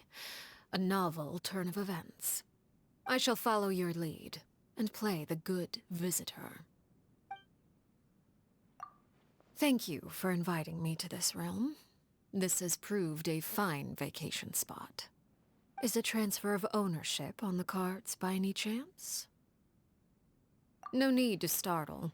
This is a quiet and secure location, shielded from outside disturbances. It would make for a good backup base. Any object that could solve many problems is worth paying a fair price for. An unfortunate answer, but not an unexpected one. This resembles a home more than it does a base. Let us keep it that way, then. Is something the matter?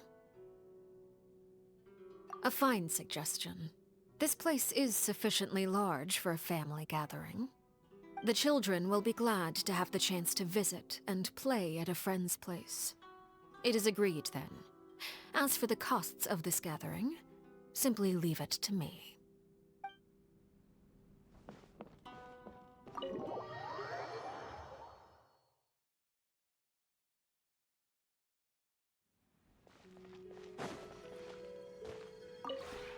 This realm...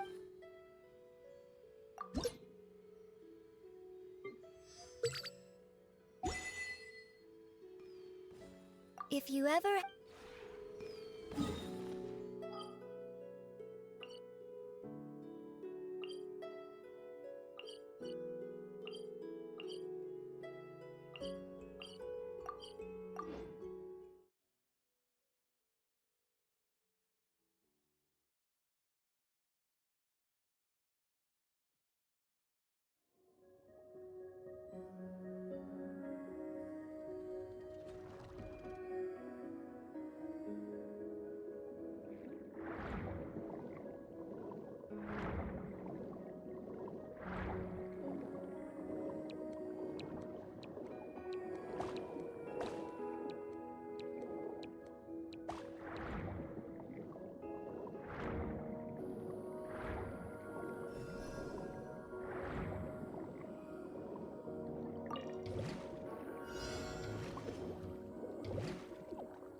explore the area ahead of us later? How about we explore the area ahead of us later?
this an answer from this world?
An impressive bounty.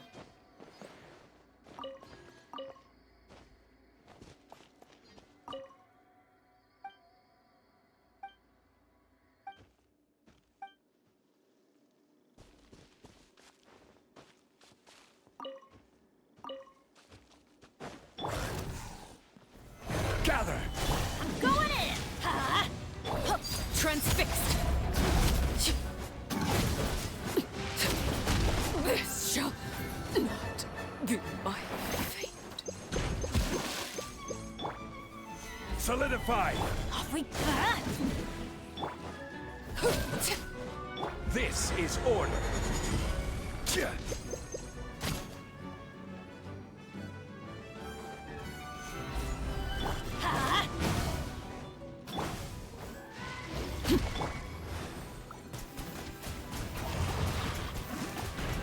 Water jet! Stabilize! I hear the children singing.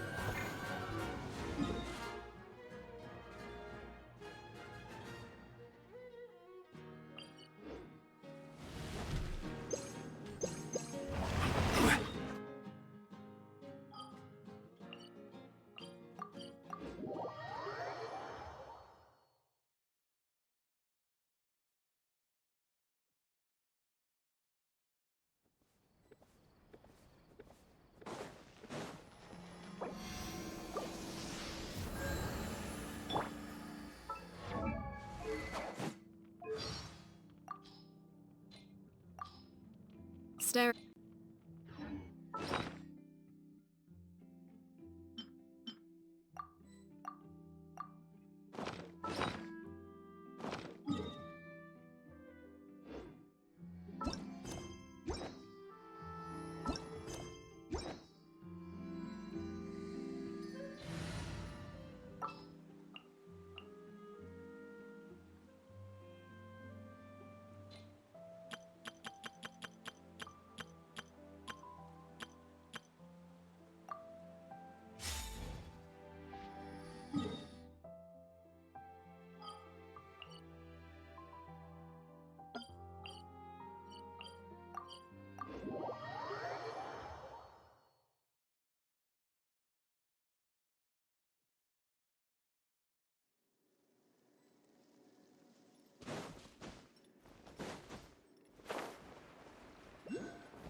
Keep up. Hey, sharing my knowledge.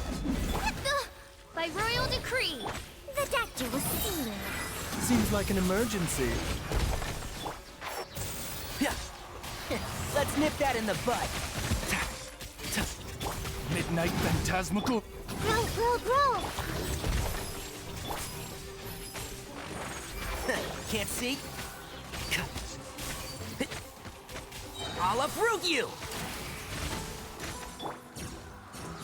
The Temple of Wisdom! Taking a turn for the better. Mind the side effect. Midnight Phantasm. Keep up. I hear everything. I see everything. Yeah. Make yourselves at home. Oz, reveal that. And Shroud. Let's nip that in the bud.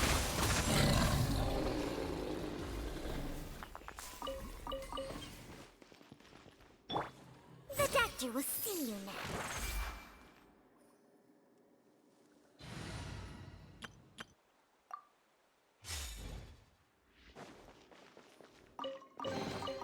Is this an answer from this world?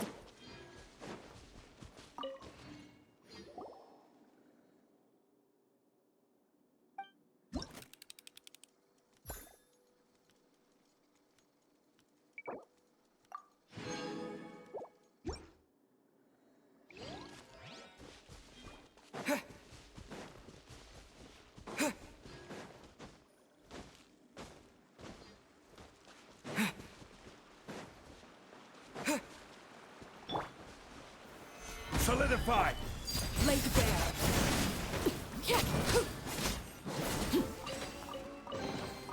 An impressive bounty.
later.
It's time to pull the trigger.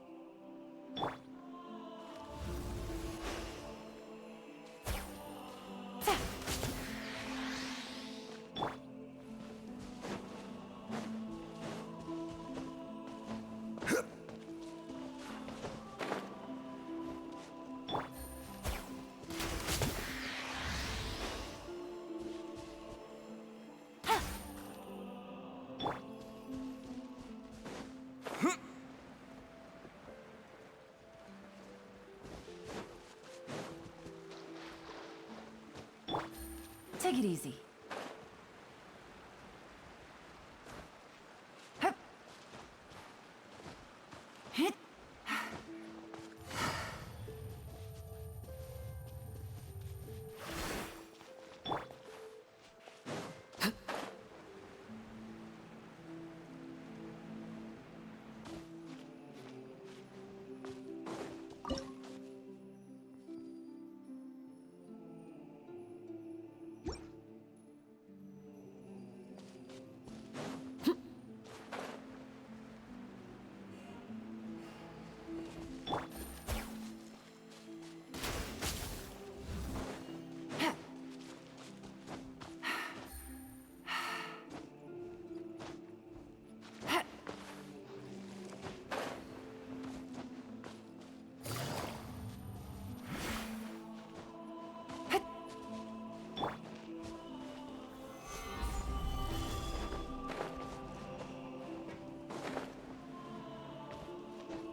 A reward on the road.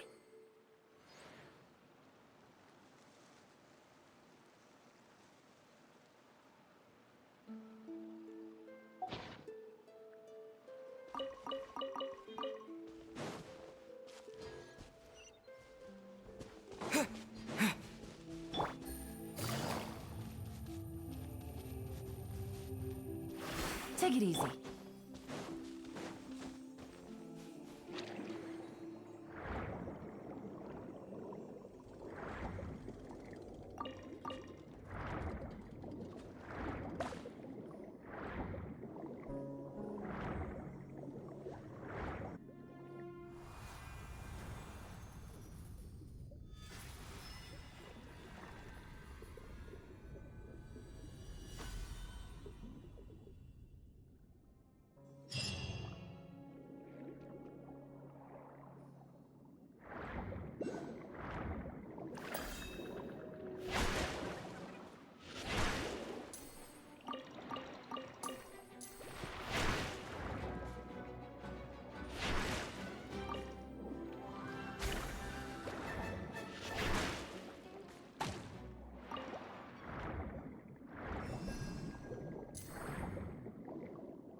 Gotcha.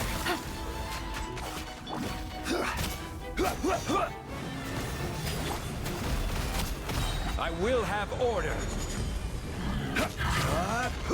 Stabilize.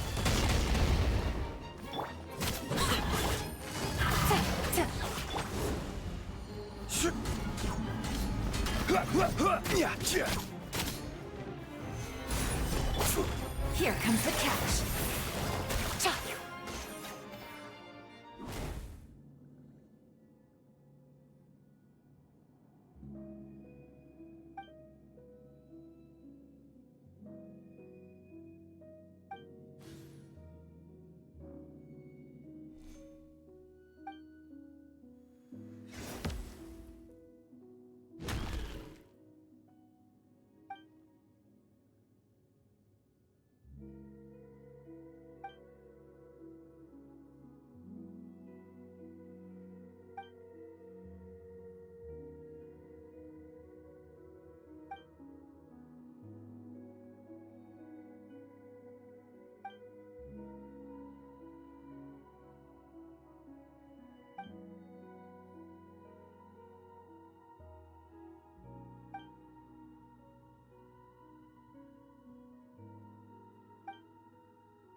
Quietly now. Gotcha. Overruled. Yeah! Go! What? Things are about to get dicey. Order guide you. Solidify. This is where you fall.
Gather! Transfixed. Yeah.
Solidify! Live! Press the advantage!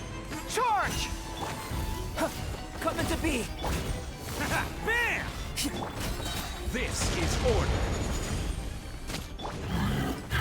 Moment of birth! Stabilize! Advance! Oni coming through! Ta!